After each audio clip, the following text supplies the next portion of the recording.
welcome to Crime and Sports. Yay! Oh, yay indeed. My name is James Petrogal. I'm here with my co-host. I am Jimmy Wissman. Thank you guys so much for joining us. Are we excited or what today? Yes. As always, hope you guys enjoyed our extra long, extra special, extra insane episode last week. What the shit? On Riddick Bowe. Such a big guy like that, he needed a big episode. You know what I mean? More than that, he kept it going after the episode. Oh, yeah, the he's man still is, going. He's still nuts. going on Twitter. He's trying to out of his mind. Sell you fantasy he football. He will grift money from you in a second. That's what he's doing now. Yeah. Update on Riddick Bowe. Yeah. He's grifting. If you follow him on Twitter, he will DM you and try to sell you fantasy football. Instantly. Yeah. It's like a bot thing. It's ridiculous. It's ridiculous. At first, I thought he was angry with us and that he heard the show.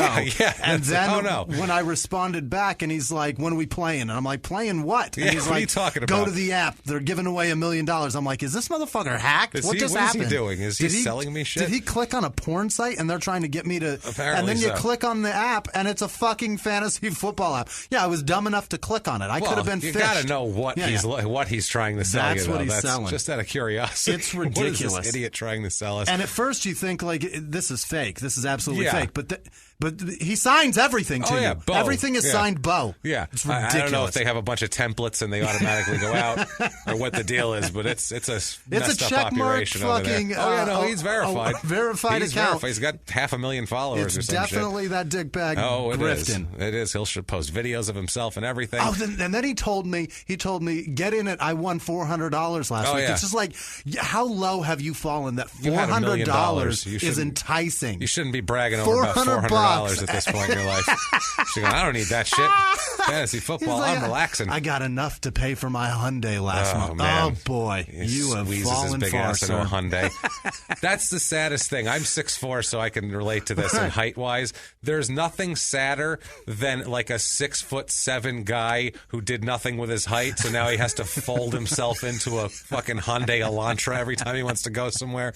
There's nothing sadder than that. And a 200-mile drive to that man is torture. And he's huge now, too. He's gotten hefty. Over 300 pounds. Thank you guys so much for your iTunes reviews this week. You really, really killed it for us. We appreciate it so much. Honestly, guys, that drives us up the charts. It helps so much on the business end. The support this week was bananas. It's been amazing, and we can't thank you guys enough, and we have a long list of people to thank later. But iTunes reviews, if you have not done it yet, please get on iTunes. Please give us 5 stars. Yeah. That helps a lot. Like we said, drives us up the charts like nobody's business. Just say anything you want. Say you're following instructions, following directions. It doesn't matter. It's not for our ego. Right. It is a business thing. We don't need to be a love letter or anything like that. If that's not enough for you, if you're one of these fantastic people like we've had so many of this week that want to help us out, you can do that specially by going to patreon.com/crime in sports, the title of this show. That's pretty easy. Patreon.com/crime in sports. And if you want to make a one-time donation, that's possible too. Yes. You just go to PayPal. You can use our email address, which is crimeinsports@gmail.com. And you can make a one-time donation there. And there will never be 2 more appreciative people on the face of the earth for every dime we receive. If you find them, tell them to come talk to me because I'll out-humble them. That's right, because you don't have to do it. Right. That's why. You don't have to. It's 1,000% voluntary. Right. We don't say, hey, what the fuck, you guys aren't paying us enough money. We're not like that. We're thankful for every dime. You don't see me ever behave like that, ever. Thank you guys a million times over. We really appreciate it. And with that all out of the way, house cleaning, Riddick Bowe. Let's get into today's especially crazy episode. I mean, this is we've had some wacky ones. Yeah. This one is out there. Those brain damage sports bring you some really wacky ones. And we got some brain damage, mental illness, and drug abuse all wrapped up into one. As you know, that's going to be a party. That's somebody breaking the law. And he has done something that no one on our show has done before. What? We have a first time. We have a first time today. First time offender for everything. For a specific not thing? a crime. Okay. Something that happened to him never happened to anybody else before in the crime realm. Okay. Hard to explain now, but you'll get it in a little while. Let's get into it with Barret Robbins. Don't know him. You know him actually. Do I? Barret Glenn Robbins. He was the center for the Raiders that disappeared for the Super Bowl. Oh shit! We all remember that. Okay. We'll get into that later, but that's how we all remember him as. If you watched the Super Bowl in 2003, the 2002 season, before the game, they're like, The starting center for the Raiders is Nowhere gone. to be found. We have no idea where he is. He might be dead. We don't know. Maybe it's his fault they lost. Who the hell knows? Yeah, he's the starting center. That's, they have a lot of coverages to pick up and to call and things like that. They have a big fucking responsibility. Oh, it's huge. It's a huge responsibility. The center is almost as important as the quarterback. It's the captain of the offensive line. You got your middle linebacker for the D. Everything starts based on that man's center, movement. Your quarterback, absolutely. So that's a big deal, and he was doing really well that year. But let's go back further. Okay. Back to his birth. Oh. August 25th, 1973. Yeah. He grows up to be a big dude. He is in his playing days. As a center is 6'3", 320. Holy fuck. Big, tough man. Not a ton known about his childhood. Everybody just said he seemed to have a nice childhood. Yeah. Nothing crazy. His mother died early. That was something. That's not early, but when he was young. When he was, I think, a teenager or something like brutal. that. So he ends up going to Sharpstown High School in Houston, Texas. All right. This high school, he plays football there, obviously. And I looked up some Sharpstown High School, Houston, Texas, try to figure something out about that. Maybe that's a clue. And I found actually a crazy thing here. On June 2nd, 1988, when he was actually in the school, he actually went to the school at this point. Right. There was it's the final day of school, last day of school, June 2nd, 1988 at 11 a.m. Yeah. So, you figure that's a last day of school. Everybody's usually happy. You're fucking off. Oh, everybody's happy. People are thrilled.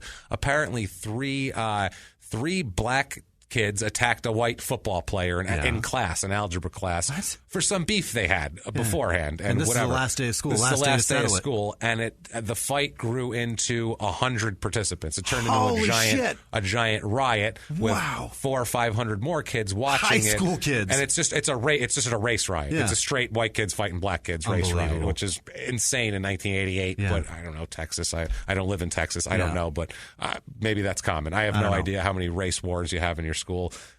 I mean, I've never had one in my school, so I don't know. We didn't have any race wars. We had stabbings, but not race wars. From 96 to 99, I lived in a very upper middle class white neighborhood, and there was probably, 30 or 40 black kids at the school. And the white kids, you would hear people say the N-word openly. Yeah. Jesus Christ. And not just the black kids saying it. Like the white kids would say it about black people. It was bananas. Wow. I grew up in a weird time. I grew up in New York. That shit would have got you killed quickly. You knew that's not okay. In a fairly affluent neighborhood. Wow. They get a little... It's a bit of white privilege.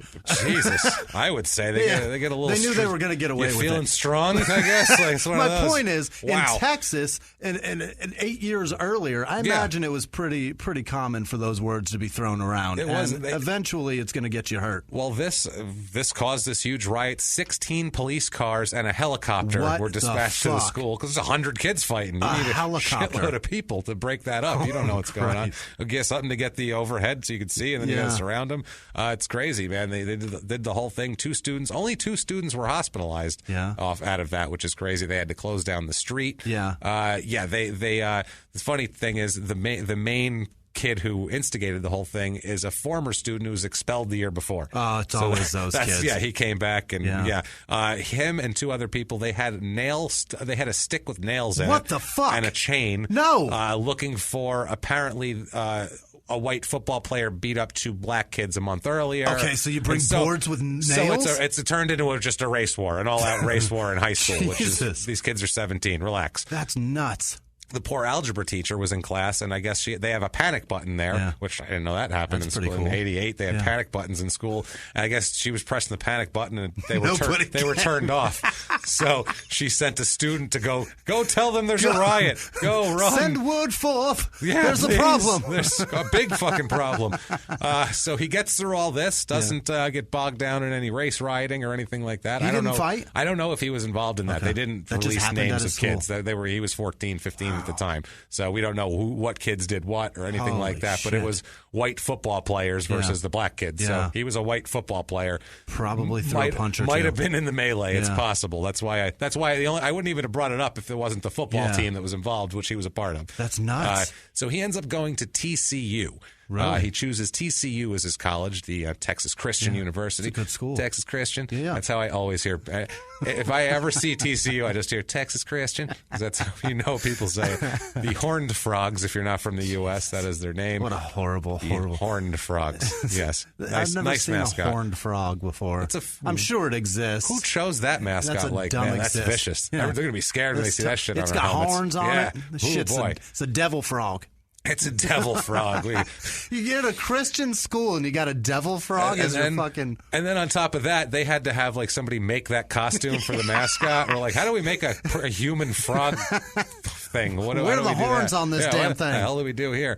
So he goes to TCU. Yeah. His first year is under Pat Sullivan, who was a TCU coach for a long time and was just, I think he had like 3 winning seasons in 10 years. He was awful. Did he go anywhere else? Pat Sullivan, not as a head coach. Okay. So as a head coach, he was only TCU. It was like a 10-year stretch, and he had like 2 winning seasons, and they weren't even like, oh, he had a 10-0 season. Right. He had like, oh, he was, 7-3. He was 6-5 this year. Wow, big deal. And his last year, he was 1-10 when he got shit canned at the end. So not great. In '92, it's not great either. He is 2-8-1. That is And that's TCU. when he was there? That's Barrett's there. Wow. He's playing at that point. We don't have stats on Barrett because he's a center. Right. He's an offensive lineman. So He blocked some people that year. he blocked a shitload of them. Once we get into the NFL, we'll talk about how his quarterback did, because I feel like that's if the quarterback shit, it doesn't matter how the center is, but the center helps the quarterback. Right. So we're gonna do it that way. Right. We're gonna have, just to have a stat for something. And it was we'll get into all the quarterbacks. We'll get into all the quarterbacks because they're pretty comedic. There's some funny shit in the quarterbacks. Oh yeah,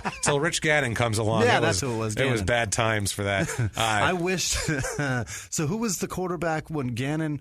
Did Gannon go out and somebody else came in after him? That Gannon was in like a wheelchair or some shit. Gannon was in a wheelchair at the end. Yeah. I don't remember. Shit, I don't I remember now. got booed in a bar for cheering for his wheelchair for bound wishing somebody else to be put in a wheelchair sat right next to him. Well, that's all right though. Loudly, like that I was happens. drunk. I was very loud, and I just wanted to see an injury. That's what I was looking for. So what happens when you get drunk? You want to see injuries. I wanted to see a compound fracture. Jimmy's out just hammered, looking for injuries, praying for plane crashes and all that shit. Sticking his heads in people's doors. Anybody injured in here? No, okay, and just leaving. Okay, just if they were black and silver. And at that point in my life, I didn't even give a fuck about the Chiefs or Chargers. It was just so much hatred focused right on the Raiders. Broncos fan, it's understandable. 1993 TCU team, a little better, but again, not terrific. 4-7. Okay, not great. Tacked on another win. And if you look at this is like dark days too. When you look at all the scores, it's like, God, this is sad. Yeah, this is just like these look like shit, boring games, and just in the Texas, it probably were so bad, so bad. Texas, just awful on turf. Watching your team get the shit kicked out of them. Awful, man. The worst. 1994 TCU, shit gets better. Yeah, it gets a little bit better. They're 7-5 that year. Oh, that's good. That's a damn powerhouse compared to what they've been. This is Coach Pat Sullivan's best season as a coach. It really is. They go all the way to the Independence Bowl. Oh, they go to a bowl that year. They got a bowl at 7-5. 7-5. Yeah, there's like 85 bowls. You got to take what you can get. Everybody Winning record, one. jump on board. But the Independence, isn't that a good one? No, it's not. That's not a good one? Back then, it was the Poulon Weed Eater Independence Never Bowl. mind. So that's not a good bowl. No, you got a bowl that's sponsored by fucking lawn equipment. If your bowl is sponsored by anything that is currently found in your shed, that's not a good bowl. I'll just say that. That's the rule. Here's a Roundup Bowl. They have it. Do they get out of here? Absolutely have the Roundup Bowl. 100%. That lets you know how much of that shit is being sold. It's awful. There's a There's Toro so many leaf blower bowl. There's a Toro something there bowl. Is one. Yeah, it's you name a product, there's a goddamn one. bowl for it. Especially if it has anything to do with a lawn or a yard, or there's a Scott's Turf Builder I was bowl. just going to you know there is because there is. Turf, I think there is. Of course, you know it. There's the word turf is in there. So sad. So sad. Here's the weed and feed bowl. Jesus. I could see that. Yeah, that's not everyone can be the sugar bowl. Yeah. So not everybody gets to be the Tostitos Fiesta Bowl. That's right. Fucking amazing. The Poulon Weed Eater Independence Bowl. Awful. That sounds terrible. They play Virginia in that game and they lose 20-10. So can't quite get anything going. But during that season, it's a good season for TCU. Barret has a couple of bumps in the road, we'll say, that year. In 1994, while he's at school during the season, he's found disoriented, wandering around an auto dealership parking lot. Uh-oh. Just wandering. Drunk? Just Beaten? No, just disoriented. Just like he's sleepwalking? He just didn't know what was going on. What the fuck? He's wandering around a parking lot. They ask him, what are you doing? And he doesn't know why he's there. Yeah. He doesn't understand what's going on. Yeah. He doesn't get. He's just disoriented. That's They weird. don't know what's going on, so they hospitalize him. Obviously, they're like, "What the fuck is wrong with Barret? He's losing his shit." Why is this giant man wandering around a car dealership? Imagine, like, what's he doing out there? Thinking, send Bob out, see if he wants to look at that SUV. No, he doesn't. He doesn't even know why he's here. Oh shit! Lock the doors. Yeah. Lock the doors. Shut Stay that inside. shit now. Shut it down. Shut it down. We're closed. We're scared here. Signs say closed. Signs say closed. We go. You go. So he's hospitalized and eventually treated for depression. He's treated for depression, and we're going to find out that for a long time they think depression is his problem, and it's not. No. Partially, but it's not his problem 100%. But they still, that's his, it's treated for depression. The team's like, I guess he's okay. Yeah. He goes back out, and, they play in the Weed Eater Bowl, and that is what it is. Yeah. So he's a good center, though, in college. Like, he's touted as a very good center, and, that's how many good centers come out every year? Not a lot. Yeah. So if you're a good center, you're going decent in the draft. So we go to April 22nd, 1995. Yeah. That is the NFL draft. It's held April 22nd, April 23rd. It's the Paramount Theater at Madison Square Garden, New York City. You know it, man. This was, by the way, the Raiders. This was the Raiders were going to be in 95 for the 95 season, relocated to Oakland. Okay. So this is their last season in they're drafting for their last season in Los Angeles. Yeah. So when they went from Oakland to LA and then back to Oakland again. Yeah. This is also a supplemental draft in this one because of Carolina and Jacksonville were expansion teams coming in that year. The Panthers, what they did is they had an expansion draft. The Jaguars got to pick first and the Panthers got to pick second, and then they did the real draft. So they flip-flopped them. Okay. So that's the way it worked here. The Panthers, anyway, they end up trading their number one pick to the Cincinnati Bengals for the 5th overall pick and a 4th pick and a second-round pick. So that's good when you're building a team. You can do that.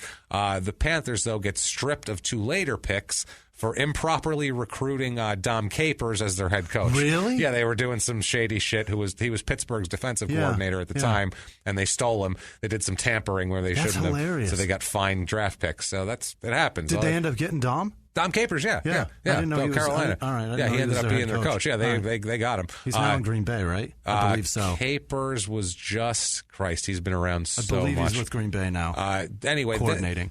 This draft is the second time in NFL history that 2 Hall of Fame players are selected by the same team in the same round. Really? Is The that first amazing time? or what? That is incredible. For who? The other being the Bears in the 65 draft. I think they got, was it Butkus and Sayers in the first round, I want to say. These first 2, those picks in this one are Warren Sapp and Derek Brooks of the Tampa Bay Bucks, taken number 12 and number 28, respectively, overall. That's pretty amazing. It is. No, it's pretty wild. And this is back to, seeing a 95 draft is like, just takes me back so much to see these guys. And you go, how many other Hall of Famers were in the first round? In the first round, well, let's look. We have Kajana Carter was the number 1 overall pick, a shit running back from Penn State. That's too bad. I want to say he blew out his knee in like the second preseason game. Fuck. And he ended up coming back, but he was never the same. Yeah. It exploded. He was done. First or second preseason game. Really? It was, the number 1 overall pick. Jacksonville picked Tony Baselli, number 2nd, who I think was playing till 2 years ago. Still, literally, I think he was still playing. And he's a Hall of Famer.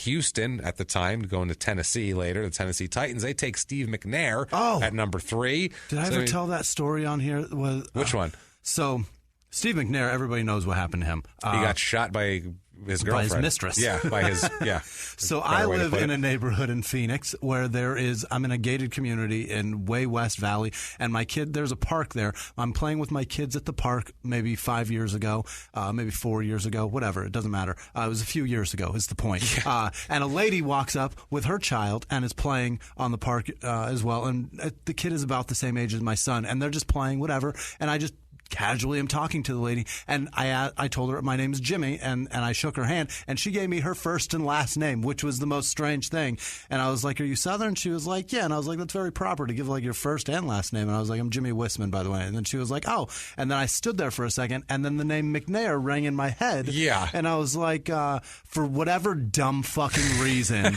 I was just like, "Any relation to Steve?" And I went, haha, just like a giggle, like and like she wouldn't. You were thinking she's not even going to know right. Steve McNair is. She's gonna have no fucking idea. And she goes, "That's my brother-in-law." And I was like, "Well, I gotta go. I'll see you. I'll see you later." Okay. I am not talking about this any longer. Talk about that dead guy. This is fucking awkward now. I am so sorry. It was her. I believe it's her husband's brother. Oh, Jesus Christ. It's so fucking horrible. So, this tragedy touched you at the park.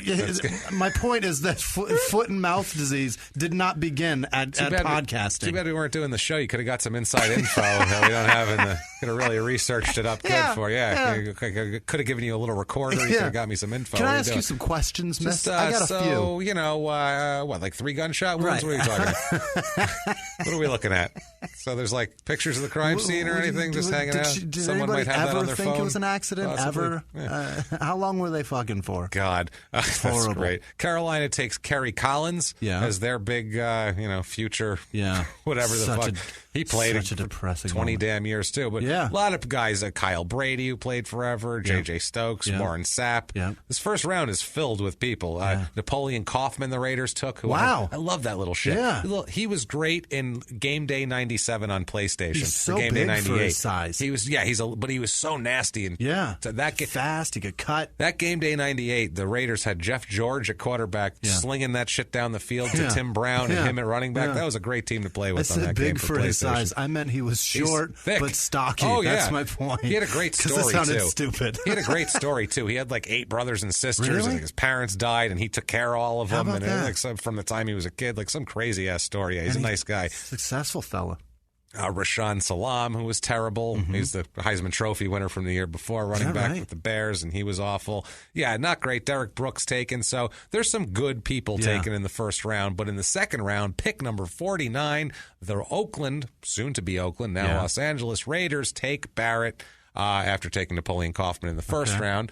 They could have had, with that pick, number 60 pick in that round, they could have had Cordell Stewart, which the Steelers took. Round 3, the Patriots take Curtis Martin, who's a Hall of Famer. And then all the way in round 6, a little guy you might have heard of named Terrell Davis. How about that? To the Another Broncos. guy with a great story. His story is so fascinating. And he's not in the Hall of Fame somehow, that guy. He is now. Now they finally put him in good, because that's ridiculous. He was great. His brother went to prison. His brother was like his biggest fan, his biggest cheerleader. His brother went to prison the year he got drafted, and then got out the year that he fucking blew out his knee. Oh my God, Jesus Never Christ. got to see him play it down in his life. That's terrible, man. Fucking bummer. That's hilarious. His brother was his biggest fan. He was I guess a piece of shit because he went to prison, but who knows? Terrell wasn't. He got Denver 2 rings. Who knows what happened? I'm in. Yeah, we're in here. So he goes to L.A. at the time. The 95 Raiders here. They're 8-8. Now quarterbacks. We'll get into how they did. Jeff Hostetler is the starting quarterback, if you remember Jeff Hostetler. Now, I love Jeff Hostetler because he came in, filled in for Phil Simms, and beat Buffalo in the Super Bowl with his mustache and his goofy face mask. God, he didn't have a quarterback body either. No. He's like very thin with big, stupid shoulder pads and a mustache and a Wilford Brimley sitting right on his lip and a goofy face mask. He was so goofy, but damn it, he was tough. He looked like fucking Don Beebe behind under center. He kind of did. Don Beebe with a big mustache. That's what he looked like. He started 11 games for him. Vince Evans started 3 games. You remember Vince Evans? Vince Evans was like a 43-year-old black guy they had for some reason. He was like 43 years old. It doesn't matter he's black, but he was like 43 years old. Yeah. And it was like, why is he out there? Why are you signing this guy? He was terrible, too. That wasn't like, I don't know what it is, if he was friends with Al Davis or they just liked him. Yeah. I don't know if he like did some accounting on the side behind the scenes or what, but they kept him on there. Al Davis, like trading places, had some bet with somebody. I'll bet you I can make that black guy starting quarterback. The one who's like 43? No. I'll bet you I can make him starting quarterback and ruin Jeff Hostetler. Yeah, take him. So that's what happened. So he does. Vince Evans starts 3 games, and then, 2 games started by one of the Billy Joes. Billy Joe Hobart it is this time. Do you remember I remember the last name Hobart. Mid-90s, there was 2 Billy Joes that played professional quarterback in America. It was Billy Joe Hobart and Billy Joe Tolliver. It was a dark time for America. It really was. Billy Joe Tolliver for the Chargers. I remember that, yeah. Billy Joe Hobart here. Barrett plays in all 16 games, starts none yet. He's in a the rookie. same fucking conference. In the same conference, man. Jesus. It's crazy. Yeah, right? Too many Billy Joe. Too many Billy Joes in the AFC. Billy Joe. So there might have been a Billy Joe versus Billy Joe game, which is disturbing in the 20th century. That's hilarious. That's the 20th century. 2 dudes named Billy Joe are taking. Wow. That's not a high school game in Alabama, for Christ's sake.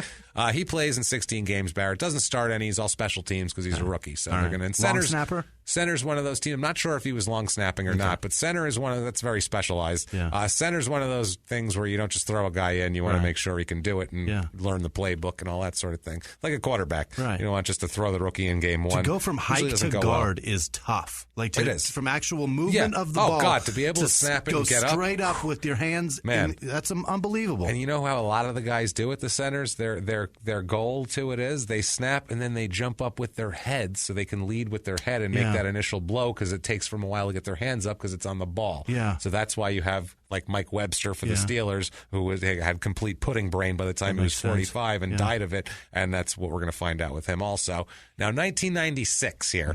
We'll get into the season in a second, but at one point Barrett is found disoriented, wandering around the team hotel. Okay. Again with the disorientation. Just wandering around the team hotel, didn't know what to do. He exhibited odd behavior. It was a road trip to Denver. They're in Denver. He's exhibiting odd behavior the whole time. Yeah. And then he was disoriented wandering around the hotel, and they were like, should we do something about Barrett? And they were all kind of talking about it. And then what he ends up doing, and this is weird shit. Imagine you're this guy. There's a columnist there. Yeah. Just a writer. He follows the writer to the guy's hotel room and stands at his door staring off into space. What? Not even focused on the door, like he's like angry, just staring off into space like he's considering what condiment to eat the guy with. Like it is disturbing. Imagine looking out your peephole and seeing a 320-pound monster. Just counting the ceiling tiles. Disoriented, just looking around like Abdullah the Butcher or something. You'd be like, what the fuck is happening? What is this shit? What is happening? So they're a little concerned about him. And then later on, he misses his connecting flight home to Salt Lake City. Why the fuck are NFL teams making connecting flights? Number one. That's a good point. They're not coming from Japan. You guys all You're in Denver. You should all be on the same flight. Dude, by the way. I think Al Davis is cheap. I really think he was like, it's going to cost 10% less to stop in Salt Lake City. Those guys can fucking wait another hour. You know he said that Denver shit. Denver to L.A. You know and they're stopping in Salt Lake. It's like a 45-minute flight. It's not even really on the way per se either. It's just kind of like, it's like you're going New York to Chicago and you're going to stop in Baltimore. It's like weird a puddle jump. It makes no sense. sense. So quick. It makes no sense. It's like you go up, you go down, and then you got to fucking climb to fucking LA. So right away, crazy. It's not a charter flight. No. They got these guys flying fucking coach, stopping over in Salt Lake City. This is economy shit. Come on, guys, make sure. No, don't leave your carry-on bags. We're going to get back on the plane. Oh, my God. Jesus Christ. Jesus. Who's the team mom that has to go get everybody out of the duty-free shop to get them back on the fucking plane? Come on, guys, we're getting back on the plane. So he misses this flight home to Salt Lake City. He goes to a restaurant and orders a meal without having any money. What? Yeah, he has no money on him. He doesn't know where his stuff is. Does nobody know this? He'll get disoriented. At this point, they don't know this happened. They don't know about the thing in college. He's not really. telling anybody shit. The thing in college, they might have said, "Oh, he had an incident. He was dehydrated or something," and then we put him in. He was fine after that. Yeah. Who knows? You know what I mean? And these teams, as we've seen, they look past a lot of shit. They'll rationalize a lot, especially then, especially in the -- But they're going to rationalize a lot to get a guy on the team. Like, but we can do that. At that point, he's sent to jail. He had his wife Marissa. We'll get into also plenty in this episode. Fantastic. This poor woman. Yeah. She's a saint too, this lady. She goes through a lot of shit. Really? A lot of shit, and she sticks with this guy for a while and tries to make it work. She comes to pick him up, and he doesn't even recognize her. He has trouble recognizing his own wife. Oh, no. That's how off the deep end he is mentally. He's hospitalized in the East Bay over there in Oakland for almost 2 weeks after this. They're just trying to figure out what the fuck is going on. This is like pre-dementia shit. Yeah, they're trying to figure out what the hell is going on. He misses 2 games. also that year because of this. What ends up happening is they end up saying that team officials come out and say that at the time it was a chemical imbalance triggered by the flu and an adverse reaction to medications. Weird. That's their excuse for it. He's fine. That's what I said. Like they might have, when he's wandering around the parking lot, they've been like, he's dehydrated. It's fine. That's what they say. Well, chemical imbalance because he had the flu and then the meds. We didn't give him the right meds. NyQuil, and you ever taken NyQuil It and tried to happens. stay You get up? a little Sometimes wacky. it gets fucked up. Sometimes you don't recognize your wife and you stalk columnists. It happens. He took an Ambien and didn't lay down. Have you ever done that shit? You can That's wander. fucking crazy. And you'll stare into space outside of a columnist's door. Yeah, that Ambien. That's a commercial for Ambien. Stare into space outside of a columnist's door. I dare you to take it and try to stay awake. Do it. That's how you do it. That's how you sell shit. You dare people to take it. I dare you to do this. I dare you. Fucking do it. So the Raiders that year, Barrett starts 14 games. He misses 2 because of the hospitalization and all that. They're under coach Mike White here, who didn't. He was a shit coach too. He does not last very long. They go 7-9 this year. That's not great. That's not great. And down from 8-8 last year. Hostetler is the starting quarterback. He throws 23 touchdowns and only 14 picks.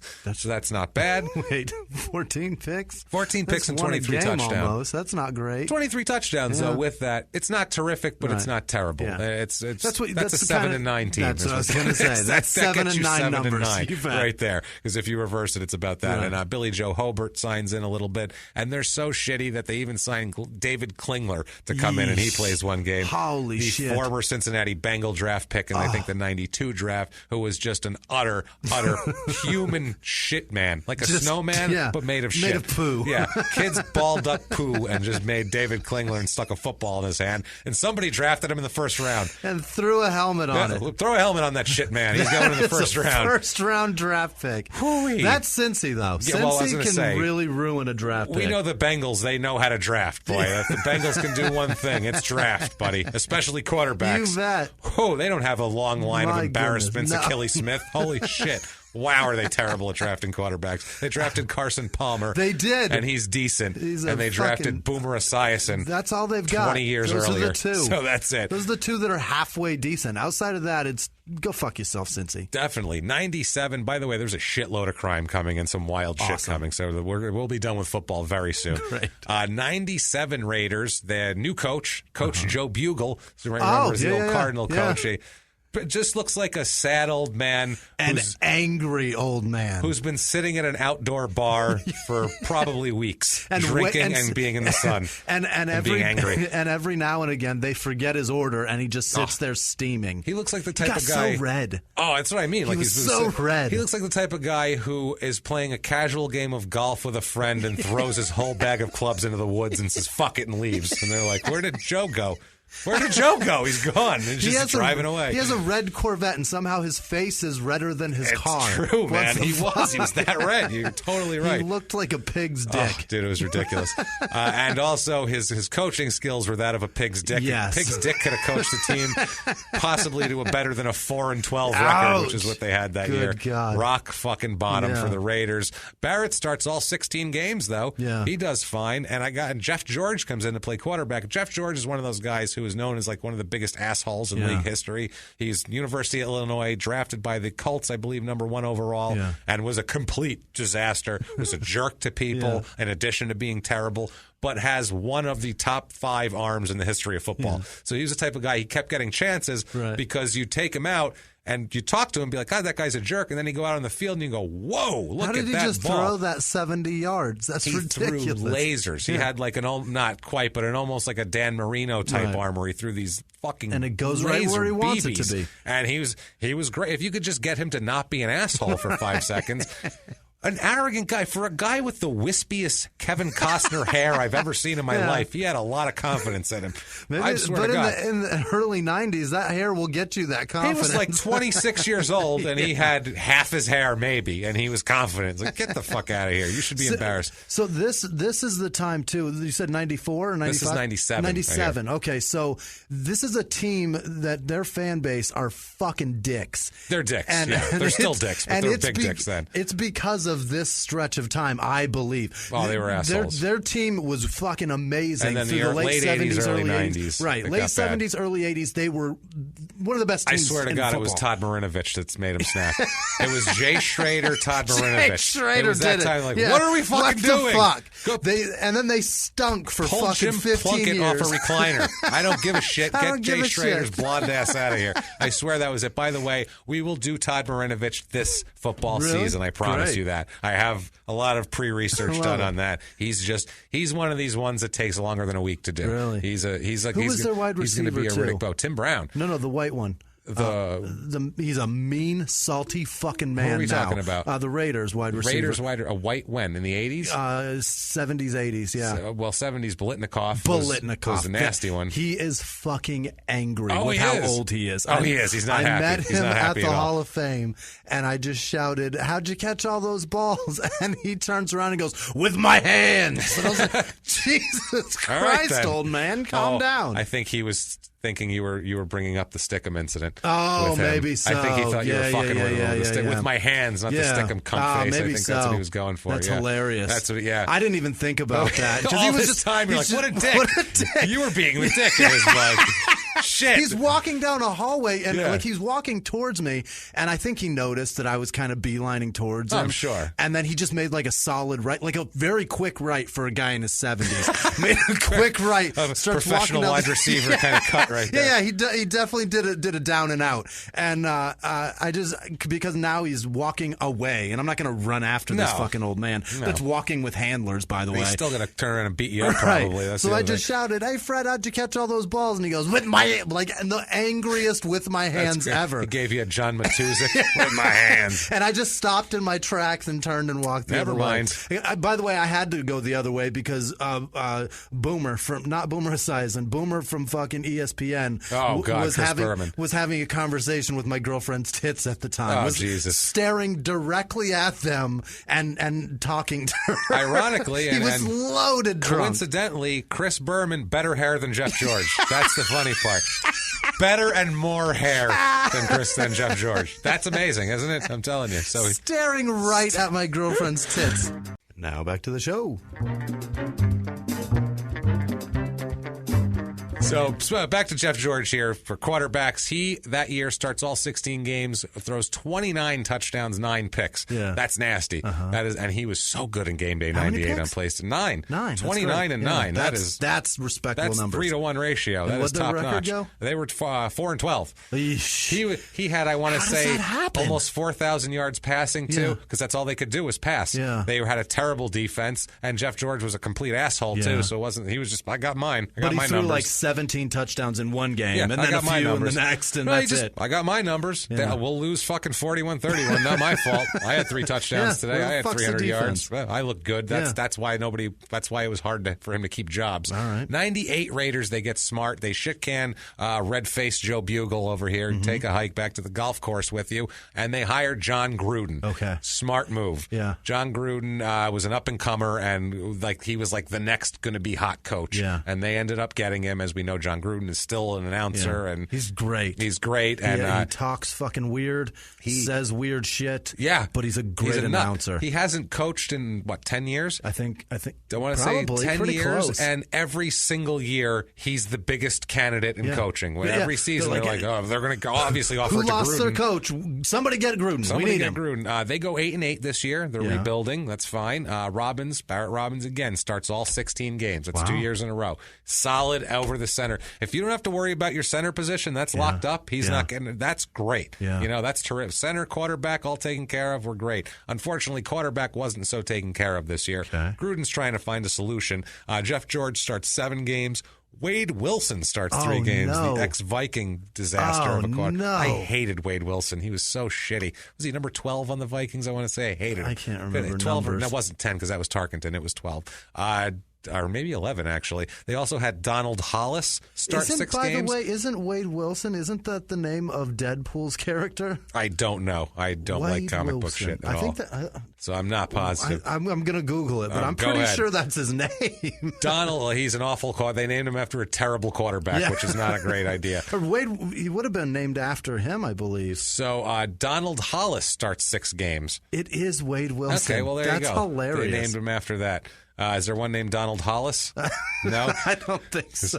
He started 6 games. Donald Hollis had 10 picks or 10 touchdowns, 16 picks in 6 games. Ouch. That is brutal, and it kind of shows, but it's kind of not his fault. He hadn't played in the NFL since 1994.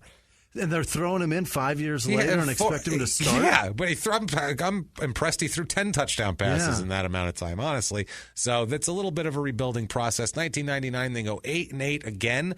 16 starts for Barret Robbins again. So that's 3 years in a row that he started every goddamn game. Mm-hmm. That guy is money. He's solid in the middle. Barret is a rock right now. Yeah. He's stable. Let's use the word stable now because we're never going to use it later. That's the last thing we're going to use, even in terms of medically. He's never stayed. Donald Hollis's nickname was quarterback by default. There you go. That's, I think, everybody in his position. That's his fucking empire. That's his legacy. He's terrible. Donald Hollis Queens right there. I tried to Google Donald Hollis superhero, and it just said quarterback by default. Quarterback by default. When you have nobody else, you're like, fuck. All right, get him in there. Fine. That's He'll fine. do. How's Bolitnikoff looking? Is he still limping? Maybe he could play quarterback for us, even though he never played quarterback. Right. Rich Gannon comes in that year over from Kansas City. Right. And Rich Gannon starts all 16 games, so he stabilized the quarterback position. 24 touchdowns, 14 interceptions, which for that team, it's fine. They go 8-8. Barret this year scores some money. He signs a contract extension this year because 3 years in a row of 16 games started. He's doing great. They give him a 5-year extension. They agree to pay him an average over the contract of $3.7 million a year. Wow. $3.7 million a year. $15 over 5 years. So he went and got, I want to say it was $18.5 over 5 years or something like that, which is phenomenal for this guy. He's terrific. A center from TCU. A multi-millionaire now. That's terrific for this guy, man. Good for you, Barret. All you got to do is fucking hike the ball to Gannon and fucking stand back and keep people. Call the protections and do your goddamn job.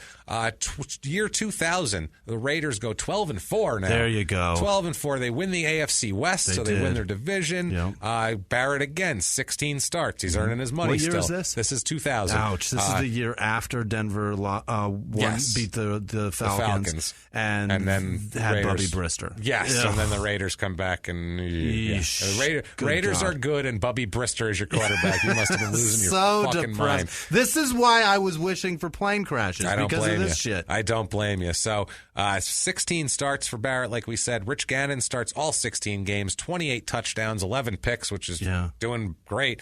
They go to the playoffs, obviously, because they won their division. They beat Miami 27-0 in the first round in the wild card, which, they stomped Miami. That was when Miami was... that was when the AFC East was weak. This is Belichick just gets there that year, I believe. So that's Jets, Miami, Patriots. And, not terrific, who's the fourth one? Buffalo.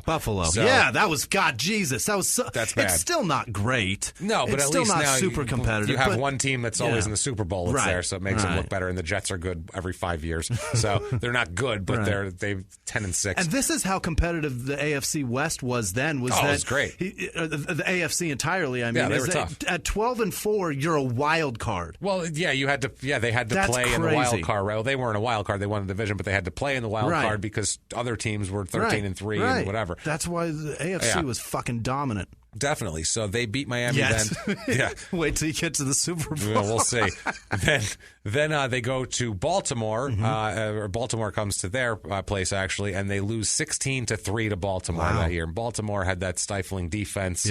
And, they were rough. That was the year Baltimore was rugged. That was when they won the Super Bowl that year. So you lose to the eventual Super Bowl winner. It's not bad. Whatever, it happens. March 7th, 2001, he and his wife, Marissa, have a daughter. Uh-oh. So things are looking good. He's got a wife, a family. He's got $18 million coming to him. Life is good. Daughter's name is Marley.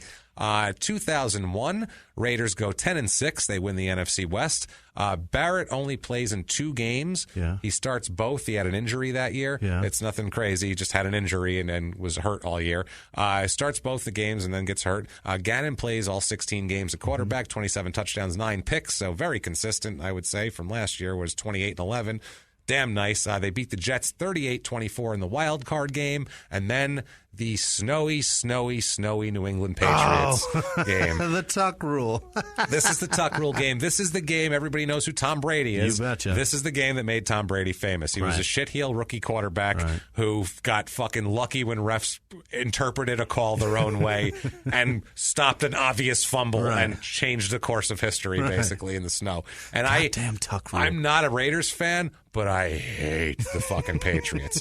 The only team I dislike more than the Patriots is the Cardinals. Yeah. So I will root for anyone against the Patriots except the Cardinals. I'll root for the AFC in every Super Bowl unless it's the Raiders or Patriots.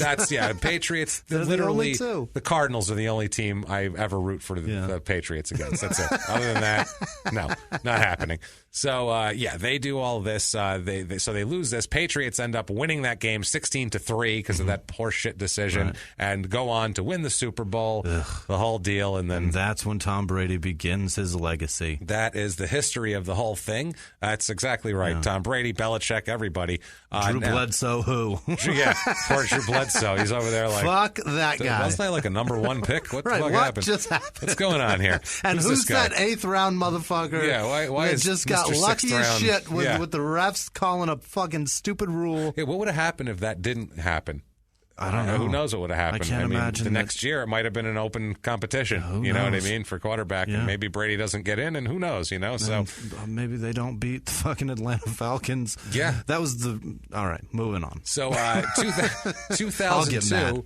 2002, Al Davis, as we know, remember we were saying he's notoriously cheap with the stopover flights. He also is notoriously the worst paying owner to coaches in the league. Really? He will not pay coaches shit. He just does not believe in paying coaches because anything. they don't call the plays anyway. He calls them from up in his fucking studio up there. Exactly. And that Gruden, same thing. He did not want to pay Gruden, and Gruden wanted to get paid. Of course. And he was making waves because, fuck yeah. We just gone to the playoffs around. twice. Yeah, just turn your team around. Right. I'm getting more than minimum wage here for this. So he rather than pay Gruden, he trades him.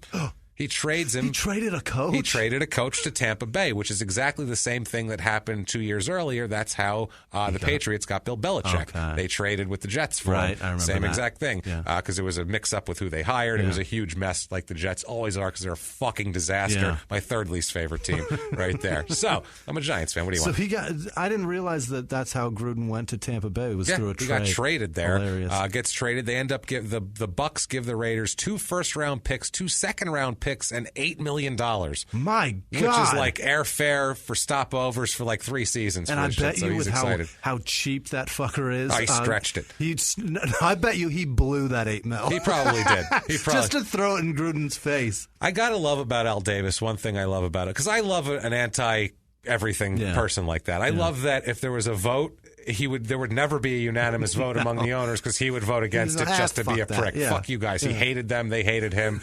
I love that about him. Well, all the other guys were these old money, whatever, and he was a guy who used to be a player, used to be a coach, earned his team, you know what I mean? Like, he's a different kind of guy. And angry, and because that's what he is. He's like, I'm a fucking street guy. That's his whole thing. Like, he's one of those guys where he's like, I came from the street. What are you talking about? Took that $8 million and paid for that eternal flame out front of fucking the Raiders Stadium. Maybe. Just financed his own. He's like, this $8 million will cover all the gas bill that it's going to take to make that shit burn. No, or maybe he got himself a new Cadillac because they used to drive around. That was what he would drive around in a black Cadillac with dark tints and no license plates. None.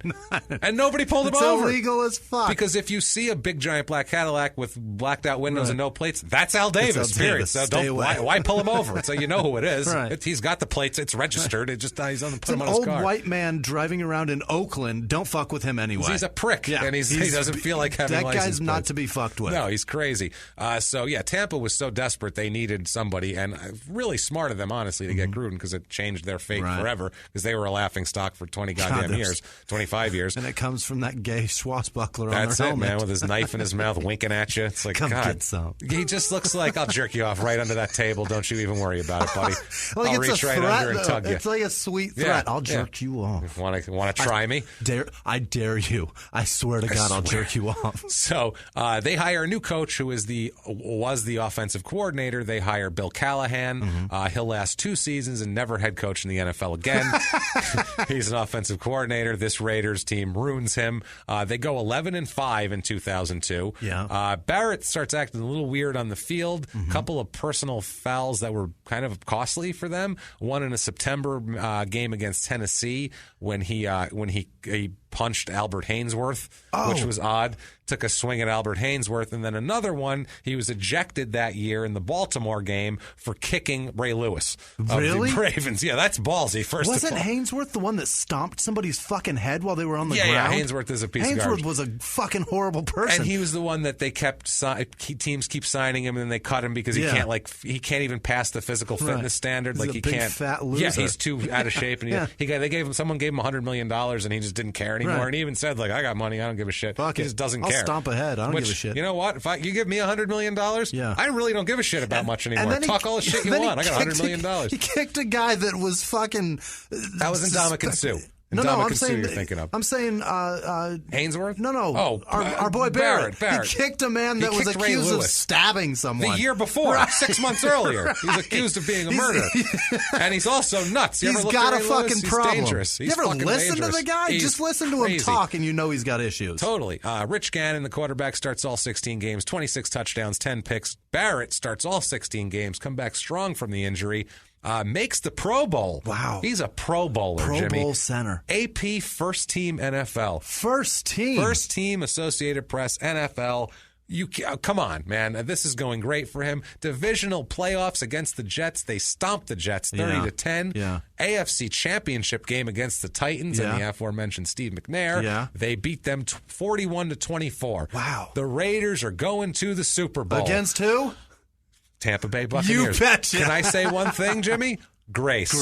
There it is. Grace right now. This is where it ends. Before the game is grace. Before the game is grace. That's depressing. It really is. And it's even more depressing for him, or we'll find out exactly what it is. I almost gave away the star here. Right. Super Bowl versus the Buccaneers and their old coach, John Gruden, which is kind of an interesting matchup. I remember that being interesting. Yeah. It's at Qualcomm in San Diego. Yeah. So beautiful weather. 88.6 million viewers for that. Wow. 88.6. That seems low. It seems low. I don't know if that's U.S. I don't think that's worldwide. No, it can't be worldwide. Commercial time for that, 30-second commercial, $2.1 million for that back then, which it's more expensive now. Or is it less expensive, actually? Might be. I would think it'd be less expensive. I feel like it's $1 million for 30. Wow. I feel not bad. Maybe not. I don't know. I remember the Super Bowl because I was a fucking server at the time. Oh, man. At not Famous Dave's. I forget something Dave's. Some Dave asshole. I don't know. Who cares? It was some shit bar. Yeah. And I made a shitload of money on the Super Bowl, but not on the Super Bowl, for serving. Oh, for serving. Yeah. I made a shitload of money giving people beer at a bar, and I enjoyed it because of the outcome. I watched the game at a guy's house whose whole surrounding area was farmland and it smelled like shit. He was like one of those new neighborhoods that they're trying to put in the farms, and you couldn't open the windows because the whole house would reek of shit.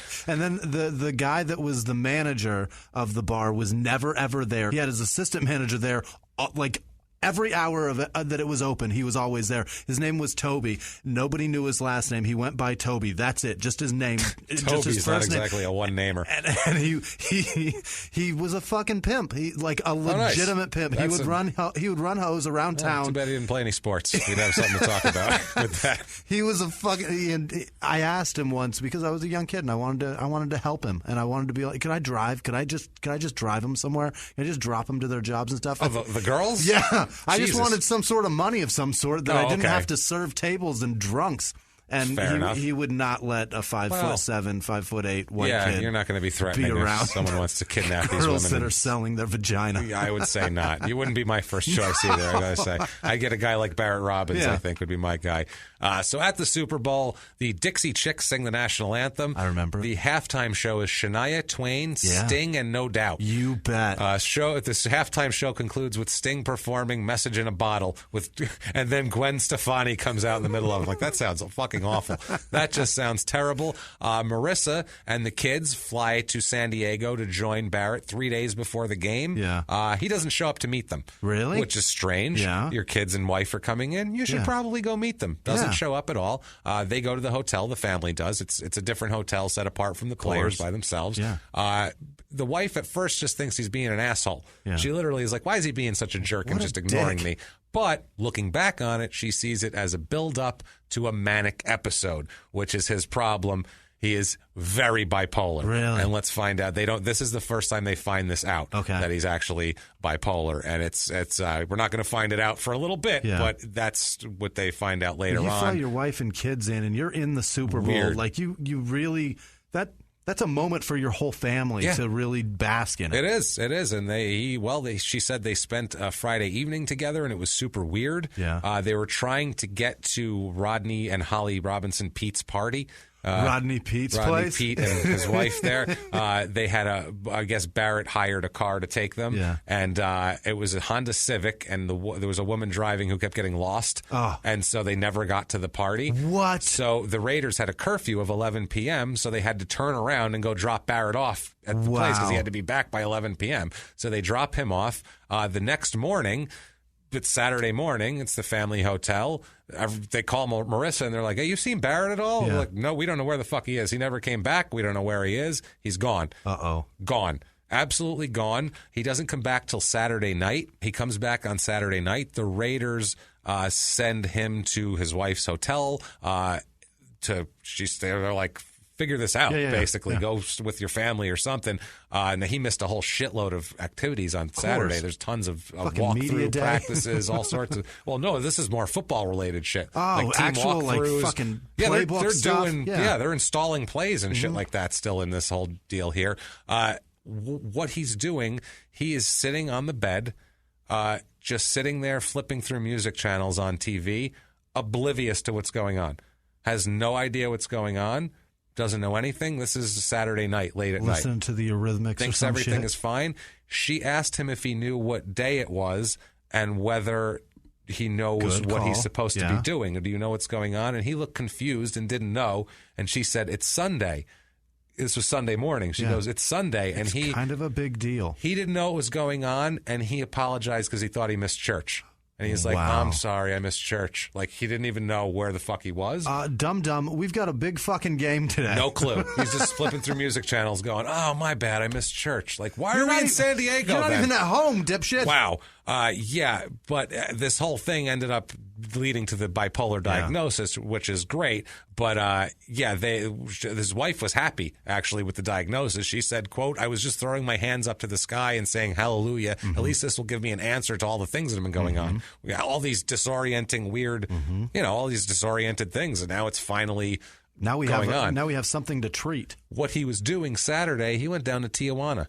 What? He went down to Tijuana. He left the fucking country? He left the country, left his cell phone, left his wallet, left his money, and went to Tijuana because he didn't even think. He's just out there. Really, in Tijuana, you don't need money. He was down there celebrating the big Raiders Super Bowl win that they didn't even play yet. He was celebrating. He thought they played win. the game and they won. Several people down there, friends of his, other people were saying he was like, cheers, everybody. Yeah, we're champs. We won the Super Bowl. Wow. And everyone's like, what's wrong with Barret, dude? Holy shit. They thought they played already and won. I mean, that was it. And nobody had any fucking panic in them. Then I'd be like, this guy is fucking... Something's wrong. Absolutely. Back in the States, the Raiders lose the game 41-28. They did. They lose that. It might have not helped that he wasn't there either because Rich Gannon was sacked a shitload, intercepted 5 times. I mean, it was a mess. He looked terrible, and a center who was in his groove might have helped him out a lot about that. A lot of people blame him for the loss. Really? They blame Barret for the loss to this day. How about that? If we had our center, this wouldn't have happened. Gannon would have had a better game. Gannon doesn't say that. Gannon is actually a decent guy. Gannon says, quote, I'm not buying that. Quite honestly, I don't think I was ever mad at Barret. I just felt frustrated and disappointed, and I felt bad for him that he couldn't enjoy the fruits of his labors. He was supposed to play in the Super Bowl, and he got voted into the Pro Bowl for the first time. He never got to do any of that, which is sad. It really is. He was on medication, and he stopped taking it the week before the Super Bowl. That's all it took. Stop taking the medication. By Saturday, he's in Tijuana going, we won the Super Bowl. And by Sunday morning, he thinks he missed church. Sorry, I missed church. So he needs medication. Other teammates were not as nice to him. Other teammates were nasty about it, like honestly.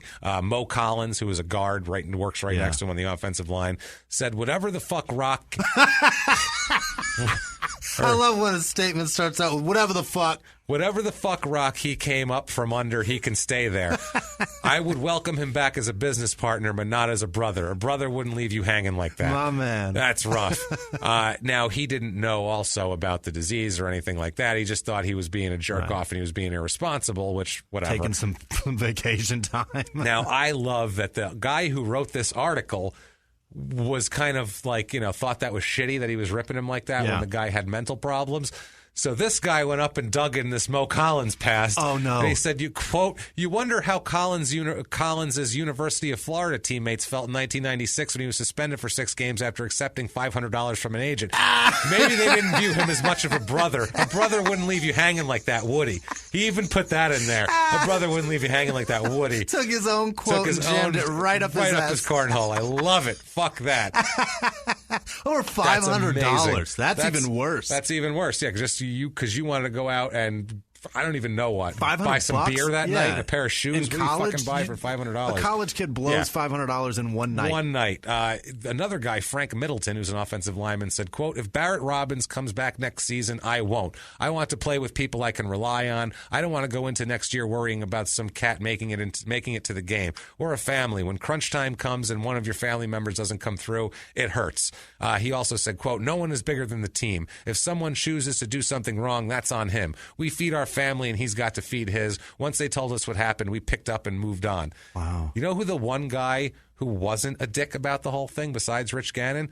Bill Romanowski, of all fucking people. Of all people. That guy's a huge cunt. Would be the guy I would think would be like, oh, fuck that guy, he's a dick. He actually said, are you mad at him? Do you not want to play with him? And he said, quote, no, the guy's got a problem and he has to do what he has to do. The guy has got to get some help. Yeah, he's fine. Wrong. He said, it's That's whatever. a guy on defense, though, that doesn't have to rely play on next to him. Right. But still, I mean, it's, I don't know. It's That's still the difference team. between today's view of mental illness versus back then. Back then, today, and the coaches, they all thought of it as a weakness. Yeah. He's just weak. That's now what it was. It's like, we need to get that motherfucker some help. Get him some meds, and he'll be better. I mean, because we did this with Alonzo Spellman. Yeah. Same behavior where he shows up, he doesn't even say, and he was bipolar. Same thing, and he didn't want to take his meds, and that's what happened. Barret says about this whole debacle about the game, Bill Callahan, the coach in particular, he says, quote, Bill Callahan did notice my behavior and actually told me we were not going to start you unless you get your stuff together, because he could tell. I know he could tell. Yeah. So he told him in the week, hey, get your shit together. And that was it. He said he was so disappointed when the coach told him he wasn't going to play. But in the Super Bowl, because he was there. He told him, you're not playing in the Super Bowl? That Sunday morning, because he was gone all Saturday. And he's like, you're not playing today. Yeah. And he was like, what do you mean I'm not playing today? You got to let me do this. And all he could do is sit there, and basically he was just saying, I'm sorry. It's all he could do, because he was like, shit, I don't know what to do here. Callahan also told him that he had a friend. Callahan had a friend with bipolar disorder, so he could relate, and that the medication was going to be part of the process, and he would have to deal with it and tinker it his whole life, and all that sort of thing. But he didn't voice that to the team, though. He just said that to him. And then he said just to told the team, like, fuck that playing. guy. Yeah. Exactly. But in front of him, he's like, oh, after the game, Callahan said he hadn't talked to Robbins since the game. This was a couple days later.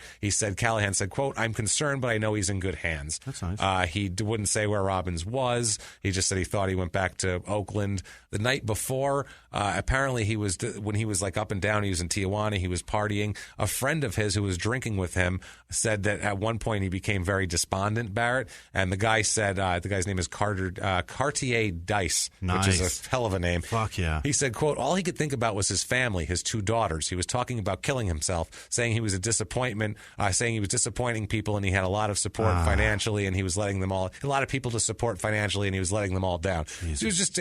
First he was manic, and then he went depressive, and it's brutal, man.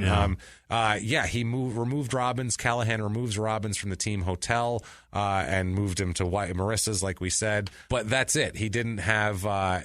He didn't say. He said that nobody monitored him after that. They didn't make sure he went anywhere. He said, "quote Robbins' situation, quote, didn't mandate personal bodyguards around the clock." I mean, which maybe before, but after it would have. At that point, he said, Callahan again, quote, there's a point in time you can only do so much as a coach in an organization.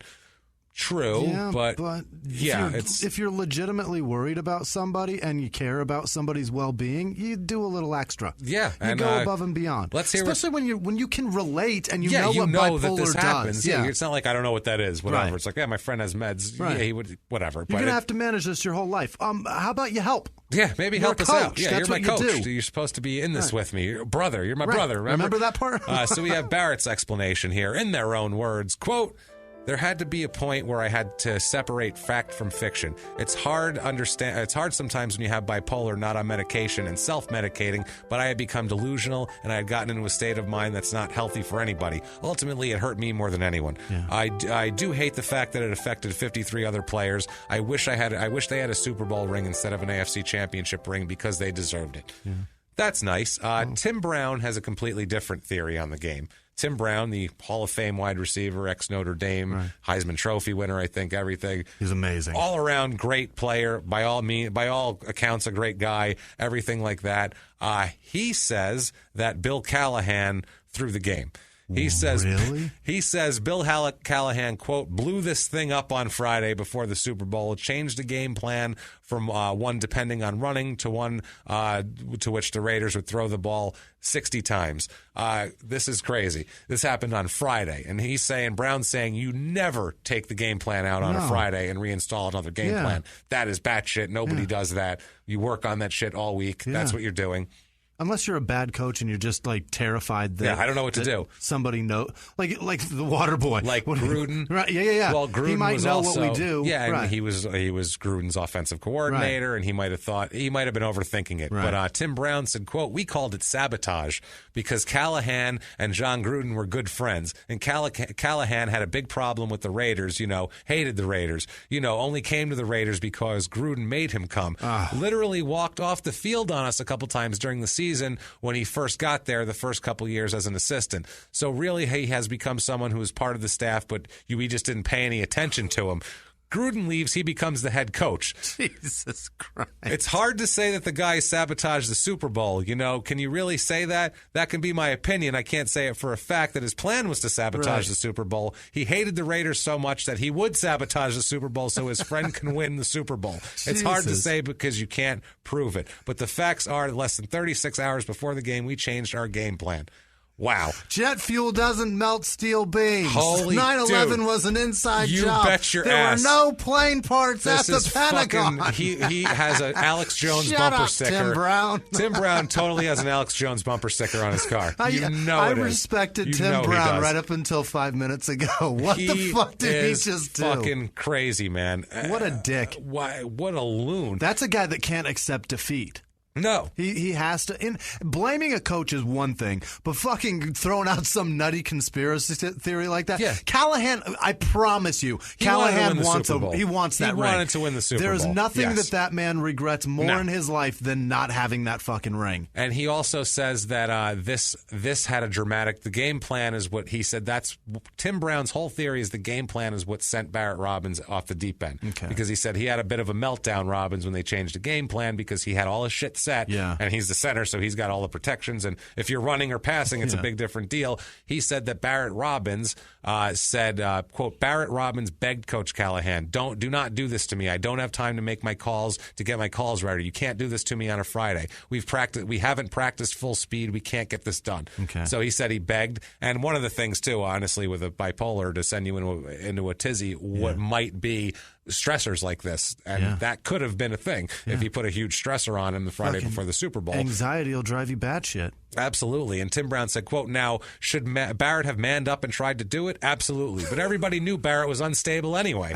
So to put him in that situation, not that he was putting him in that situation, but for the decision to be made without consulting the players on Friday, I played 27 years of football. The coaches never changed the game plan on a Friday before the game. Then he says, I'm not trying to point fingers at anybody here, which you just said you think it's sabotage. Right. Wow.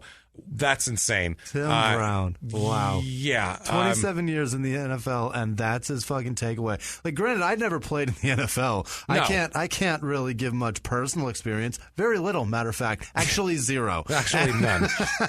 But that's a fucking ridiculous thought. It's ridiculous. And Barret, even, this is the thing. When Barret Robbins is going, he's a little loopy, right. You're fucking nuts. Yeah. Because Barret says, and we're not going to do it in their own words because it's too long, yeah. and I don't feel like editing that much music in. So Barret says, quote, I would be absolutely wrong to tell you that was the case, okay? If Tim Brown goes on record and says that he changed the game plan on Friday, I don't even remember. You have to understand that I was having a manic episode and that had lasted more than 2 weeks. At that point in time, when we were going to the Super Bowl, I was having to shoot my foot up, going through acupuncture, going through a lot of pain. It was a lot of stress. Pain is a big trigger when it comes to bipolar, and that was something I was going through along with self-medicating. I can't imagine. That was a lot, so I am not going to say I can remember the exact meeting that took where that took place, but I haven't heard anybody deny it. Okay. So he's like, I don't fucking know. I was in loopy as shit. Yeah. Anything could have happened. Anything. Papa Smurf could have came in and gave us a new game plan, and I would have thought that was fine. Yeah. January 28th, they tell him he's not going to play in the Pro Bowl either. Wow. Yeah, in Honolulu, team doctors declined to clear him medically to participate. Brutal. Yeah, I guess as a Pro Bowler, you must be cleared by your team. It said, quote, the Raiders doctors do not believe that he was physically fit to perform in the Pro Bowl, and they notified our office today. That's what the NFL said. Callahan said that Robbins was, quote, essentially dismissed from the team, and that, quote, today I dismissed him and sent him back to Alameda. He missed some responsibilities and obligations, which is interesting. Then a Raiders executive said, quote, what the coach said and what we're saying today. It's up to you to draw your own conclusions. These are team issues, and I won't address it one way or another. So, it turns out we're keeping it in-house. They're keeping it in-house. He ends up going to the Betty Ford Clinic for 31 days. Yeah. He gets in shape. He gets back in shape. And this is all. He has a couple of problems in the offseason. That's the alcohol clinic. Yeah, but it's also, I think, I think there's a lot of different things there going on. That's his problem too. Is alcohol? He's got a huge alcohol problem. Yeah, because he's self-medicating. He's self-medicating like crazy. Yeah. He couldn't get out of bed from depression during the off season at some point. Yeah, we've all been there for that. But that's brutal. Bipolar isn't just depression. It's a totally different thing here. The hot manic and cold. That's what the the manic phase you feel great and invincible and everything is terrific, and then you're depressed and you want to kill yourself. 5 minutes later, literally 5 minutes, anything, and you want to jump off a bridge. Anything. He gets it together though. His wife said, quote, he had a year sober after the Super Bowl, and it was the most fantastic year of our lives. He was the husband I always knew he could be and the father I always knew he could be. That's sweet. So that's great. The Raiders take him back in 2003. Really? Callahan's still the coach. They go 4-12 that year. Wow, back in the shitter. Rebuilding. Barret plays in 9 games, starts all 9. They have a quarterback mashup of Gannon, Rick Meyer, terrible ex-Notre Dame quarterback, Marcus Tuiasosopo has the greatest name in football history. He does. And T. Martin, the old University of Tennessee quarterback. T. Martin. I don't remember Black that dude one. from the University of Tennessee who sucked. He was almost like a Cordell Stewart. He was an athletic guy, but he just wasn't a good quarterback. The Steelers had him for a long time. Okay. Actually, he played like second string for them. I don't remember him. And Rob Johnson, who eventually signed a huge deal with the Bills to suck and get cut because he's terrible. Callahan gets shit canned at the end of this year. Yeah. Barret needed knee surgery at the end of the year. Yeesh. His wife is very scared about the aftermath because he's going to have to start taking drugs. Yep, and she reads extensively about bipolar disorder and that the pain and painkillers are what trigger manic attacks. And she's like, oh, shit, this isn't great. Manic episodes. Barret also says he realizes that, so he's in a position where he realizes that, and he says he's going to promise to let her count his pills, so she know if he veers off into abuse because he won't be able to manage it. He said she's still worried though, and after a while he started getting crazy again. Of course. I didn't mean to use the word crazy, but we're going to say crazy. He starts getting erratic, is what it is, and going all around. His behavior is not normal. No, absolutely not. November 2003, there is a Balco, as we've talked about before, the Balco steroid thing. Listen to the Tim Montgomery episode for more detail. He's got a teammate that's very involved in it. He does. He's got several, actually. Many Raiders. Dana Stubblefield, Tyrone Wheatley, Chris Heatherton. Stubblefield was in that, too? Yeah, absolutely. They all appear before the grand jury in November. 1 week later, They all test positive for steroids. Weird. They test them. This was supposed to be a private, sealed grand jury that no one knew who was there. Yeah. The team found out and tested those guys. Fantastic. Unbelievable. Romanowski gets suspended. Barret Robbins gets suspended for steroids because Robbins. So now we have blows to the head, alcohol, drugs, bipolar, and steroids. Ouch. All in one. Mix that together. is That nasty. shit is flammable. That is a flammable cocktail. Look at a lighter near That'll that shit. dissolve a brain in a minute. Wow, That's man, like that is. Spanish guiso that when they put a body in diesel fluid. It's crazy. That's what this is. It's so bad. About testing positive, Barrett said, I'm not really talking about it. Obviously, I'm not happy about it. So that makes sense. His agents and all their agents are really fucking mad about that course. shit because they're like, this is wrong. How are we going to market this fucker too Well, now? not only that, but they said that was supposed to be a sealed thing, and we sent our players, and the league screwed us on it, which is bullshit. And now this guy's worth in the NFL is shit. Well, early 2004, Barrett actually has to be a grand jury witness in the Balco case, so that must have sent him over the deep end a little bit. July 2004, he is released by Oakland. You bet. Yeah, this is a week after he and 2 other players were fined 3 game checks for testing positive for steroids. Goddamn. He also failed a physical exam, and then he asked for his release, so they released him. Yeah, this is blows to the head: cocaine, alcohol, weed, steroids, bipolar. Wow. All together, mixed together. This Alcohol, weed, and coke, and steroids? He's doing all of this to medicate. My and blows God. to the head and bipolar. This is not good. It's not great to do any drugs or drink when you're bipolar. It's just not. You have a really delicate balance, and that's not good shit, man. It doesn't do well at all. Barrett is done in the NFL. 121 games played, 105 games started, 3 fumble recoveries because that's all you get. Stats for a. And those fumbles center. are his own quarterback's fumbles, or his, or a running back maybe going through the line. September 2004, he asks his wife for a divorce. Also, what? He's out of his mind. Who knows what he's thinking? That's not smart. No. In September, she moves out of September 2004, moves out of their home, takes their daughters Madison and Marley back to Southern California where her parents are. She said, quote, "I'd bought this book called Loving Someone with Bipolar Disorder, and the last chapter was called When Is It Okay to Leave?" She said, it says that when the situation becomes unhealthy for the kids, and that's how I knew. Yeah. And their divorce was still going on. It'll go on for a few more years. And now back to the show. Web support for Crime and Sports is brought to you by webandwriter.com. If you're looking to build a website, go over to webandwriter.com. They build websites that look great on all screens, graphics, logos, engaging content. Go over to webandwriter.com or go over to facebook.com/webandwriter. They'll build you an unbelievable website at a very fair rate. They'll build you a very great website. Go see them. webandwriter.com. Christmas Eve 2004. Yes. He shows up alone at the Sir Francis Drake Hotel in San Francisco. Is he booked there? No, he's doing nothing. He's trying to get up to the Starlight Room on the 21st floor. A spokesman said that he's wandering around the 21st floor of the hotel, and a security guard comes up and asks him what he's doing. Yeah. Reasonable, right? So he doesn't know, so they escort him off the property. They try to escort him off the property, and everything's going fine. And Did then he apologize for missing church? out of nowhere, and this will keep happening, out of nowhere, the spokesperson said, all of a sudden he comes back, and the guard turned around, and Robbins hit him. So he just attacks this guard and starts beating the shit out of him a little bit, punches him a couple of times. Out of nowhere, for no reason. The guy was just like, oh, yeah, we can go out this exit, and Barrett just starts blasting him. Wow. He's arrested, charged with battery and drunken disorderly conduct. He's held on $1,000 bond. He gets out of there, ditches all of that, leaves behind an outstanding bench warrant for himself, and heads to Florida, heads to Miami. Not a good place. Yeah, he's got a friend of his, an old friend who lives in South Beach, and he's going to go take in the social scene and party and hang out in South Beach, man. His family is freaking out, obviously. This guy shouldn't be out doing this. They try to track him down, but no one will get him to leave. He's not going anywhere. He's going crazy here. So mid-January here, the friend leaves Florida. Robin stays behind by himself. What? So now he's in Florida by himself, no friends, no family, just doing whatever. January 15th, 2005, Miami Beach police investigate a report of a robbery. Okay, it's in the administrative office of a building that has a nightclub, gym, jewelry store, the whole deal. It's like a complex, and the upper floors have the offices. Okay. So he's going through that. That's what they say the robbery is.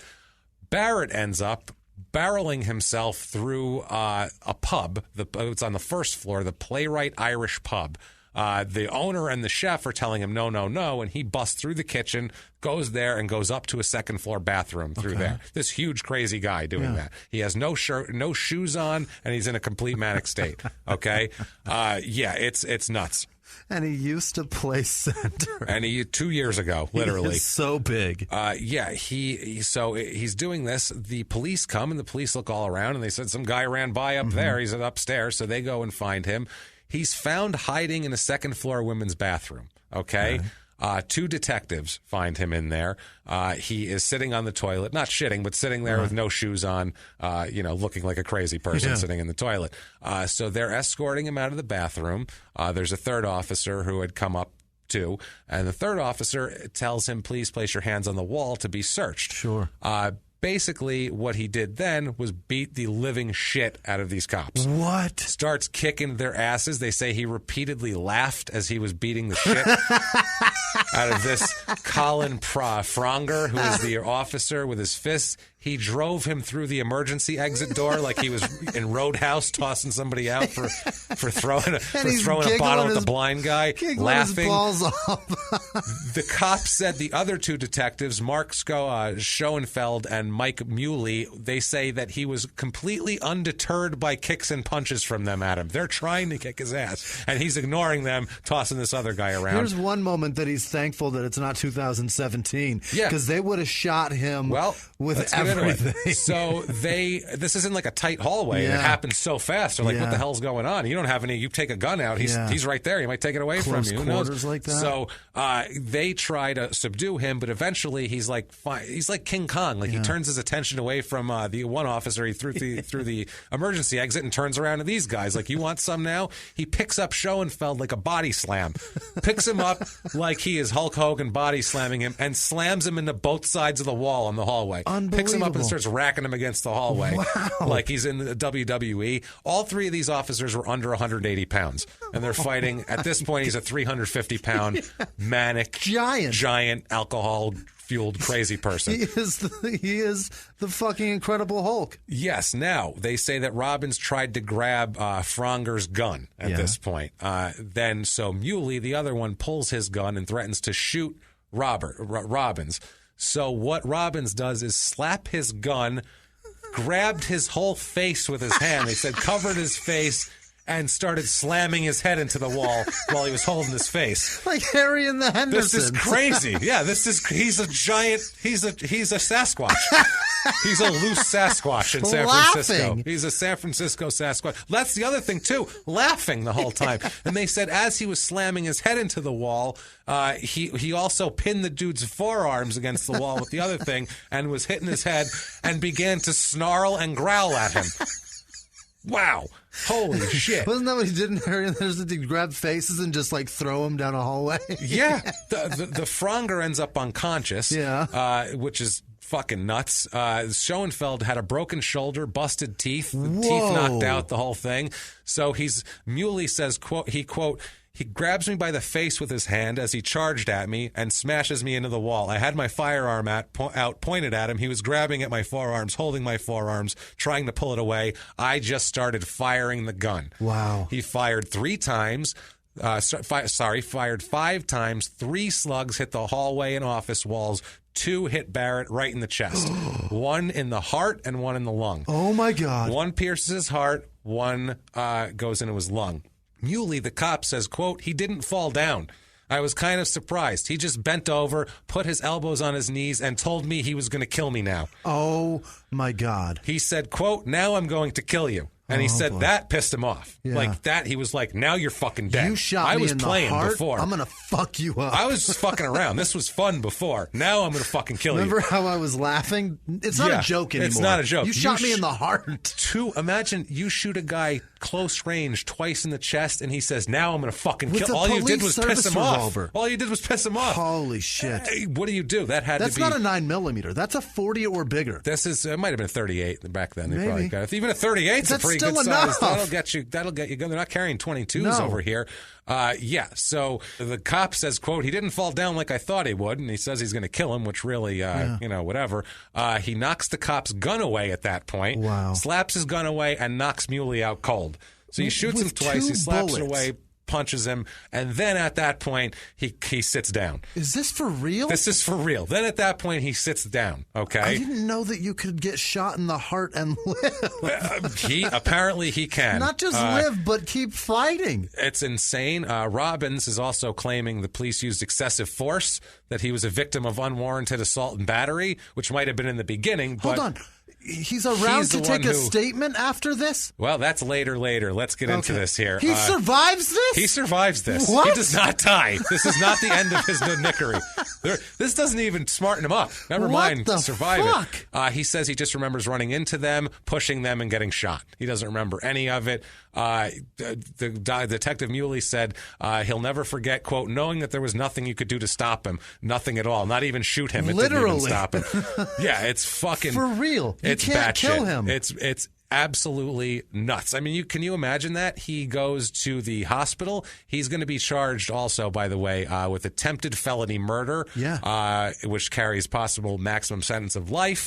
Also to resisting arrest with violence, trespassing, and trying to deprive an officer of his firearm. How about assault on a police officer? Yes, but his wife and his attorney are saying, look, obviously his attorney says his behavior as outlined in the arrest affidavit is clearly not that of a sane person, which is fair, I would say. He was shot in the chest and saying, kept fighting. I'm pissed off now. The Raiders released a statement saying, our thoughts and prayers go out to Barret and his family, and we hope he makes a full and speedy recovery.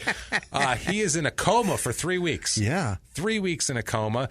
March 2nd, 2005. More than 3 weeks. He finally wakes up. It wasn't until March 2nd, 2005. He wakes up. So that's a month and a half later. He wakes up. First things he remembered was being strapped to the hospital bed. He said he looked at the calendar on the wall, and he said it was terrifying, to be honest with you. I couldn't talk, but I could open my eyes and see things. I saw this calendar that said March 2nd, and I thought, oh no, March 7th is Marley's birthday. I have to get to a phone by March 7th. So they're medicating him, and he's starting to be, at least he comes out of it a little more normal. He stayed in the hospital till April. A month and a half in the hospital. January 15th he went in. Oh, no, a month and a half after he's awake, because he's in the hospital in a coma for almost 2 months. He was finally, he wasn't off his respirator till March 13th. Wow. That was when he finally was able to breathe on his own and all that sort of thing. So he missed Marley's birthday. He wasn't paralyzed. They said his size definitely helped him a lot in this whole thing. What ends up happening is, the court, at this point in April, lets him go to his father's home in Flint, Texas, to recover.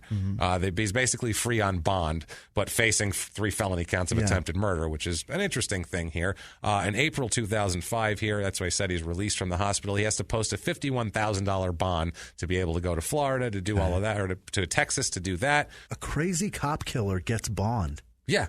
A guy that's so crazy that he will kill cops. The prosecutor's office, after reviewing the evidence further, reduces the attempted murder charges to 3 counts of felony battery on a police officer, which is a little better. He's looking at 30 years in prison now instead of life, which is a little better. Now, August 14th, 2005, this is a few months later, he's in Texas. He is arrested. He's fucking arrested again. And you shouldn't even be out, never mind arrested. He's detained after a bicycle patrol cop notices the smell of marijuana coming from his car. The cop said, quote, we had probable cause and the officer saw a marijuana pipe in plain view on the center console. He gave no resistance and was very passive, but officers were aware of his violent past.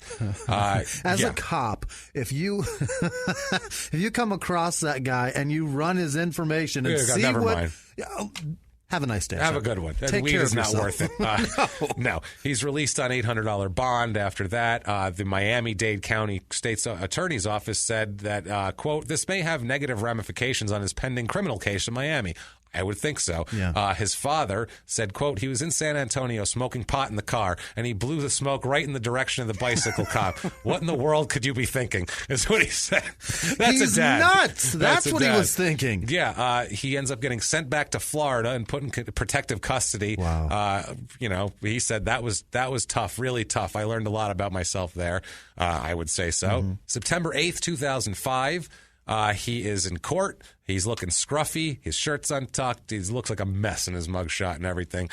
He sits in handcuffs here. He's charged with 3 counts of attempted murder officially here. They order him into custody because he has violations of his bond conditions, obviously. In 2006, August, they reach a plea agreement that he cuts the sentence to 5 years probation he gets for this. It keeps a felony off his record too. The way they did this, 5 years probation. 5 years probation for beating the ever living fuck out of 3 cops. Yes, it's crazy. He took the plea bargain. His lawyers didn't want him to take the plea bargain. Robbins said he wanted to move on and not risk a long sentence or spend more time in jail awaiting trial. He was in jail for 11 and a half months for violating the terms of his bond during that period. But his lawyers are going, look, dude, you were on bond for attempted murder, and you fucked up then. Yeah, you're not going to be able to get through 5 years. You're just not. So he gets 5 years probation, and he's ordered to continue treatment for bipolar and also to stop drinking alcohol. That ain't going to stop. But he's on probation. Positive drug tests out the ass. Of course. He gets probation violations, jail time, rehab attempts, halfway houses. Nothing works. His father said that he would get a call from a hotel, not from Barret, just from a hotel, saying that Barret had checked in and left all his possessions in his room, never checked out or paid the bill. He'd just be like, I'm leaving now, and walk away. He's just that disoriented. He treated it like a storage unit. Yeah, I'll just go there. It'll be fine. Early 2007, he avoids probation supervision because of a bureaucratic error when he goes back to Texas. He failed to take his medication and to alert authorities of his new residence, which are both probation violations, but it's a bureaucratic error and it gets let go. 2007, he's held briefly in the Bexar County Texas Corrections Department mentally impaired offender facility for having an incident, just wandering around being disoriented. September 21st, 2007, a warrant is issued for his arrest in Miami-Dade for parole violation stemming from his run-in with the cops in 2005. That's a bad county to have a warrant. Dude, it's not good here. October 2007, he's extradited because they couldn't find him in Texas. He's extradited to Florida, placed in lockdown. He tests positive for marijuana. Of course. And he's admitted to Focus High Point Medical Center in Cooper City, Florida, and then he's sent to a halfway house in Texas. Yeah. He is a fucking disaster. I've got no problem with weed. I get zero problems with it. Not if you're bipolar, but if it's not helping you, which it's obviously not. He shouldn't be doing anything. That's not a but good his medication. medication. No, it's not great. And then we're going to get a bunch of tweets. I'm bipolar. I smoke. I'm sure it's good. That balances you. It doesn't balance everybody. Not this Clearly motherfucker. not this guy. May 2008, he moves in with a friend and starts doing drugs again. Violates his probation in Houston and tests positive for cocaine and marijuana. Sent back to jail and then to Houston for substance abuse treatment. He's just going in a little triangle back all around. This is the system that's got him just stuck in it. It's crazy. May 2008, he likes his probation officer. He says they're very caring, but he said that they couldn't stop him from using drugs, though. That's he has a test in May 2008. Before the test comes back, he tells the probation officer that he's going to get pot and cocaine in there. Says there's going to be coke and weed in there. And it's true. That comes back positive. He's sent to jail for 6 months. So he's there. It's interesting, man. So it's a fucking mess. I mean, he's in like lockdown too here. He says it's not a country club, this one that he's in here. 5 a.m. they wake him up, lights out at 10. He said he's so drained by all the group meetings and all that he's usually out by 8:30. I'm exhausted from talking all day. 350 pounds sleeping on a single bed in there too, which has got to be weird looking here. January 13th, 2009, Barret and his lawyer file a civil rights lawsuit accusing the Miami Beach police of excessive force and seeking unspecified damages. Wow. What? That is crazy. They're doing that. They're basically saying that earlier in the day, what they're saying is earlier in the day, According to police dispatch log provided here, this is when he got shot that day, a large, heavily tattooed white male was wandering aimlessly barefoot, acting disoriented around. So what they did is the cops picked him up and, quote, took him over to the mainland and dropped him off on a street corner. So they didn't take him anywhere. They just dropped him off. So they're saying, if you didn't fucking do that, he wouldn't have been there and that wouldn't have happened. Right. That's your fault. They said that they should have invoked the Baker Act, which is a Florida statute that allows for detention for mental health evaluation. It's a 5150, like we've all heard of in California. Same thing. It's a quote-unquote crazy person. It's a quote-unquote whack job coming here. Whack-a-doodle. Here it is, 5150. February 1st, 2009, fluff piece. What? The fluff pieces start coming now. Why would you write anything about him? Alive. Make him disappear. It's called 6 Years Later, Robbins Still Finding His Way. Wow. He's still in rehab. The whole deal. He's talking about, this is in February 2009. He's saying he's going to graduate rehab on May 12th. He's going to move into an aftercare. He's going to have constant supervision. They ask him if he's going to stay on his medication and all that sort of thing. Yeah. And he says, in their own words, quote, I feel good. I really do. I have some physical issues, but that's mostly from playing football. For getting shot in the heart and lung, I'm doing fine. And mentally, I've never had clarity like I have now. There was always something missing. This is pretty much it. I'm fed up with things, and and the way they've been, and I'm tired of being sick. And let's face it, I don't have any more chances left. It's true. Shit. You were shot in the heart and survived. That's pretty good here. The Raiders do not want to comment on this article, but his wife Marissa feels confident that she says, quote, if I know if I needed anything, I could call the Raiders. I don't know about that, but we'll see here. She says 14 years dealing with this stuff, and I still love him. So she's a nice lady. Nice. She's crying. She's doing the whole thing.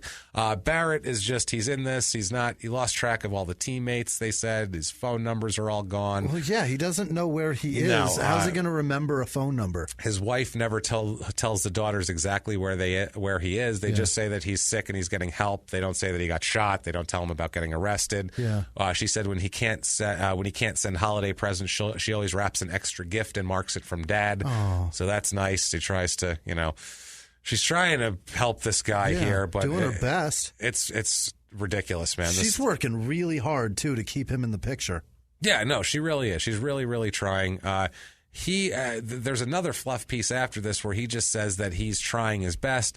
His dad says, quote, I think right now he doesn't see himself as very useful. And when you're used to making $3 million a year, the idea of making $60,000 can be tough. Yeah. But you have to see that $60,000 isn't useless. It's normal. He's saying, you got to see that $60,000 as at least it's not nothing. At least it's not nothing.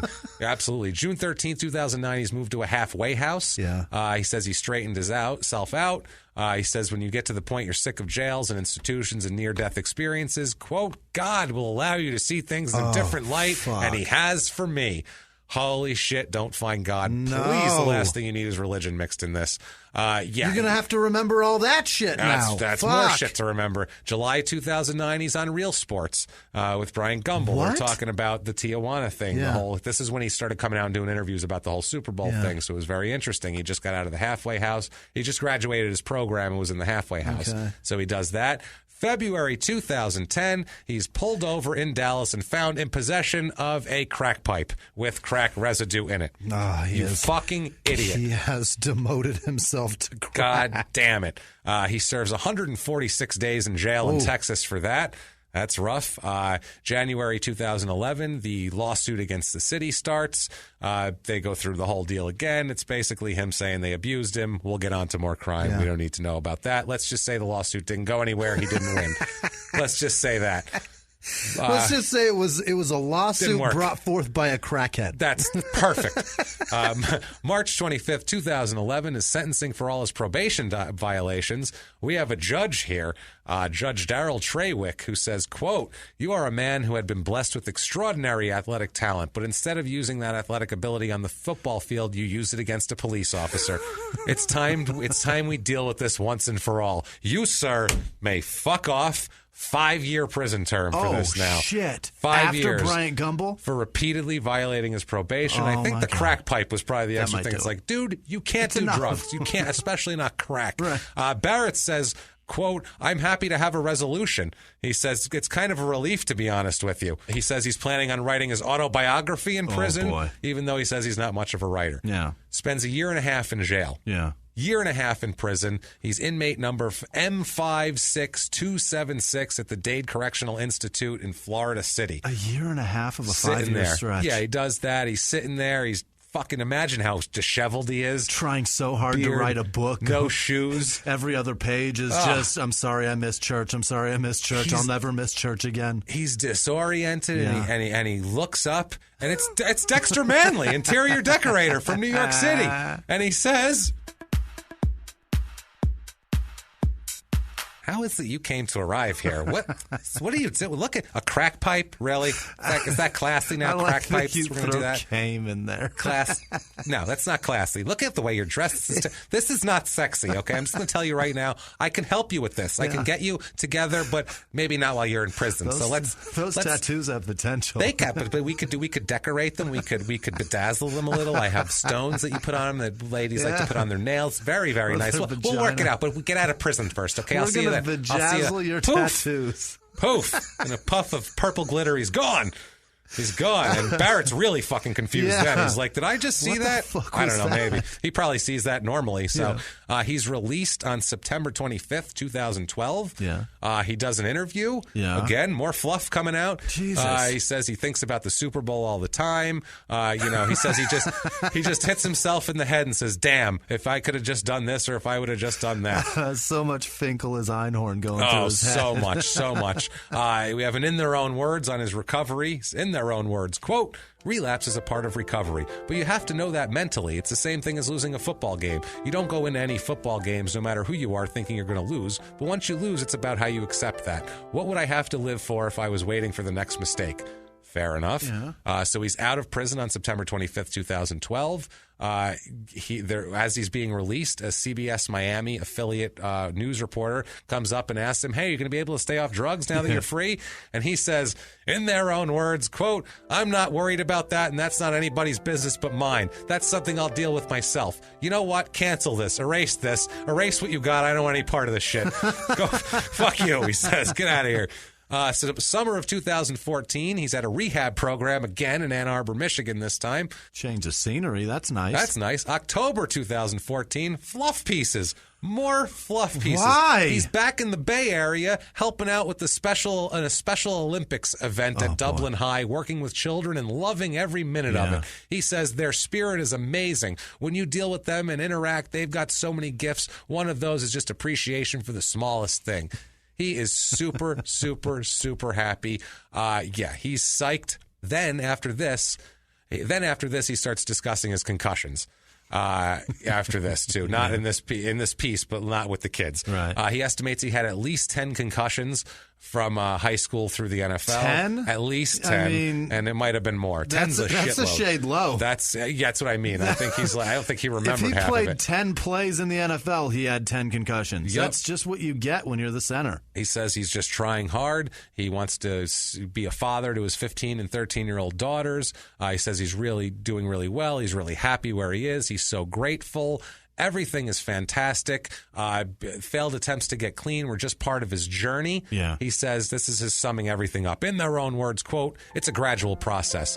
When you've had as many treatments as I've been in, you carry what you learn from those treatments through the next period of using through your next treatment. I don't know what God's going to put in my life. Now I can see that my recovery is on very solid foundation. I'll start to consider doing things as far as a new career or whatever you want to call it, because I don't feel at this point I would be a liability. I could be a real major asset, maybe. Who knows?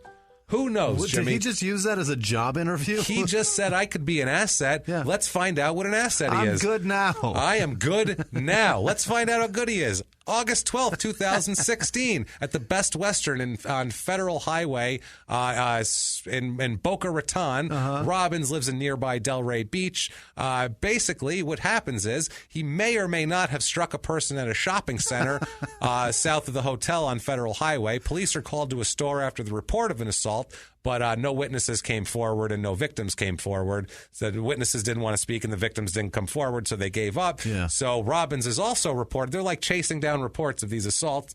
He's also reported attacking someone in a bar and outside of another bar down the street. Fuck? Then he wanders back to the hotel. Yeah. He's apparently staying at this hotel, too, for some reason, even though he lives down right the street. Down the street. He wanders back. He wanders through the lobby, and out of nowhere, he starts punching a mother and daughter multiple times in the head and body. No provocation, just starts blasting these two women for no reason. Rena Ronca and Gianna Ronca, they said that Robbins approached them quickly. They were just like looking up, like, oh, what's this guy doing? And then just started assaulting, just started wailing on them until they started screaming for help. Then they said once the police arrived, once he was done, he just sat down on a bench and waited for the cops. Like he wanted to go back in or something. I think he's allergic to hotels. It's what I think. Yeah, either he likes jail. All his problems revolve around hotels. A lot of times, too, these guys do these things where you're like, do you like jail? Because the same thing happened with Spellman. And it's like, I don't even think that's it. I just think he really doesn't know what the fuck he's doing. And do it. He can't function unless he's got like the safety net of jail bars keeping him. He needs a cage. Yeah. It's crazy. He's a caged animal, and you open it up, and he fucking causes problems. Constantly. He's a Sasquatch. Like we said, the report says attack took place in the presence of 2 other family members. The whole deal. It was nuts, man. They're from New York, these women, and they couldn't recall the number of times he struck them. Wow. That's how many, but they said it was a lot. You lose track. He just started wailing. So many times. Yeah. He's taken into custody around 12:30 a.m. There was another guy who said that he hit him before he went and hit the women, and they don't know why he hit the women. They cuffed him before he was even charged. An arresting officer said, quote, due to his size and violent behavior, I placed him in handcuffs while I conducted my investigation. Holy shit. His wife I feel terrible for. Yeah. I feel bad for the Raiders. Yeah. I mean, think about all these. Think about his poor daughters in and out. The cops that got their asses kicked. Had a face smushed and bashed into like a psychopath. They had to shoot him. And he's still threatened. Everybody he screwed over, all these people he tried to sue the city. He's punching innocent women. I feel bad for all these people, Jimmy, but not nearly as bad as I feel for Barret Robbins, a layup supervisor in Palestine, Illinois, in the aviation and aerospace industry. What is that? It's Flying S Inc. He works for. What's a layup engineer? I have no clue. It has something to do with a plane. Okay. I don't know what the hell that is here. He went to Eastern Illinois University, and also the poor folks over at Barret Robbins Limited. It's a management consulting firm in Australia. They do management consulting, and they have 1 to 10 employees. Wow. And people think they're run by a psychopath. Yeah. Now, while he was doing this shit, the funniest thing about this whole assault on the women, not that that's funny, but the only funny thing is the Boca Raton officer in the occupation box on his arrest report, he wrote uncooperative. That's his occupation. Very uncooperative. I thought that was terrific. Uncooperative. That's the best fucking he got a sense job of humor, ever. I gotta say. So he's being held in lieu of $50,000 bond on 2 counts of felony battery. He was taken to a mental health facility rather than jail, which is probably good. He was appointed a public defender because he can't pay for a lawyer. If you can't get enough of Barret Robbins, there is a site called thiscalifornia.com t-shirts. It has a whole bunch of t-shirts that have like your typical ones that you can put in. There's a Barret freaking Robbins t-shirt. Yeah. There is a future Barret, Mrs. Barret Robbins t-shirt. What? There is an I Heart Barret Robbins t-shirt. There is a quote, when the boogeyman goes to sleep, he checks the closet for Barret Robbins t-shirt. Christ. And then, of course, the obligatory Barret Robbins for President t-shirt there. So if you can't... President of what? President of batshit is what that is. President of the fucking... of the Narcotics Anonymous? Of the... I don't even know. President of the Fight Club. President of the fruitcake. He is the guy standing on top. He is nuts as shit. Good God. Holy shit, that's Barret Robbins. He's out or in jail now? You don't know. Who knows? He's just fucking out there somewhere. He was at a mental health facility. That was last year, so I assume they probably released him at some point. Still there. He hasn't gotten arrested since then, so I don't know. Maybe he's on his meds now. I have a feeling the story's not over. No. And people are going to be sending us a lot of updates on this one. This is going to get crazy. This was one that was requested a lot because because of the whole Super Bowl thing. And people just didn't know what the deal with him was. This is the deal with him. He's out there. You got it now. You got it. If you like that story, please get on iTunes. You can give us 5 stars on there. It would be wonderful. Tell us you're following instructions, following directions. That would be the most terrific thing you can do. Well, actually, there's one thing a little more terrific. There is. And that would be to go to patreon.com/. patreon.com/crime in sports, where you can make a donation, or one-time donations can be made at PayPal through our email address, crimeinsports@gmail.com. Yes. If you'd like to get a hold of us at the show, you can do that by going to Instagram or Twitter and going at Crime and Sports. It is facebook.com/crime and sports or crimeinsports@gmail.com. And we have a list of some of the most amazing goddamn people on earth that have been amazing to us this weekend. Jimmy, lay it on us. These people, the amount of support, the people just reaching out to actually do something for us is really fantastic, and it's really nice. And this is a list of 3 pages of producers. Yet again, this last week there was 3 pages. This week there's 3 pages more. So strap in, because this is fucking long, and I'm so thankful. We both are. This is what keeps us going. Guys. So really. thank you to Ann Wright, who upped her pledge, and Lauren King, who also upped her pledge. Bree Withenshaw, Autumn Lord, Courtney Harrow, or Heron. One of those. Susanna Diaz, Susanna Diaz, Marissa Jean Sawyer, Veronica Swift, Shania Dupree, Joe Copland, Natalie Calhoun, Mitchell Boker, Wowbae, Wow, WOWBAE. That's weird. right. It's fun. I enjoy it. Jody Wells, Kent D. Rowe, Isabella Briggs, James Okpo, Shannon Varner, Alice, Ashley Hathaway, Taylor Christensen, Anthony Derbyshire, Amy Underwood, Jerry Bunnell, and David Bunnell.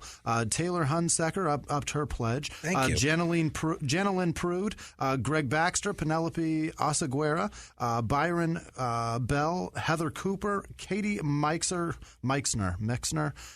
Katie Mixner-Croft. We'll take it. James Ayers, he donated both on Patreon Thank you. That's some effort right there. Wow, we appreciate it. He's going the extra mile. Thank you. I would say. Thanks, James. Sierra Timpson, Mary Howard, Sally Everett, Nilu Rafsanjani. That's a fucking great name. That is a cool-ass name. Amy Busby, Vanessa Brackett, Alice Lacey, Shane Sankey, Aline, fucking hell.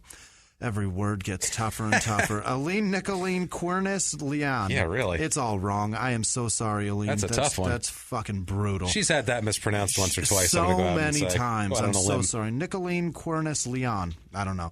Rebecca Manners, Jennifer Burke, Amy Johnson, Gail Hogston, Jessica Landgren donating so Thank much you so frequently. Much, Jessica. Thank you, God, Jess. You're the keep best. Us alive. Sarah Pignotti, Ryan Kaloff. It's got to be it. Kristen Lucas, Chrissy Ann Costaldi, RC Bodies by Jake. He makes radio control bodies for cars, so thank you for that, Jake.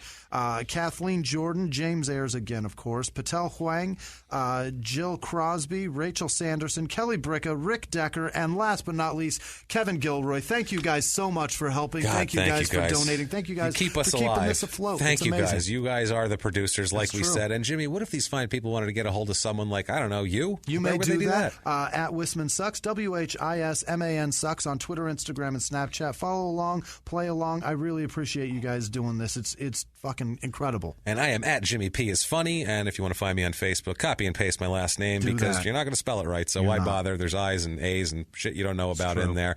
Do that. Get a hold of us and keep coming back week after week after week because got to say it once again for the 85th time live from the Crime and Sports Studios. We will see you next week. Bye.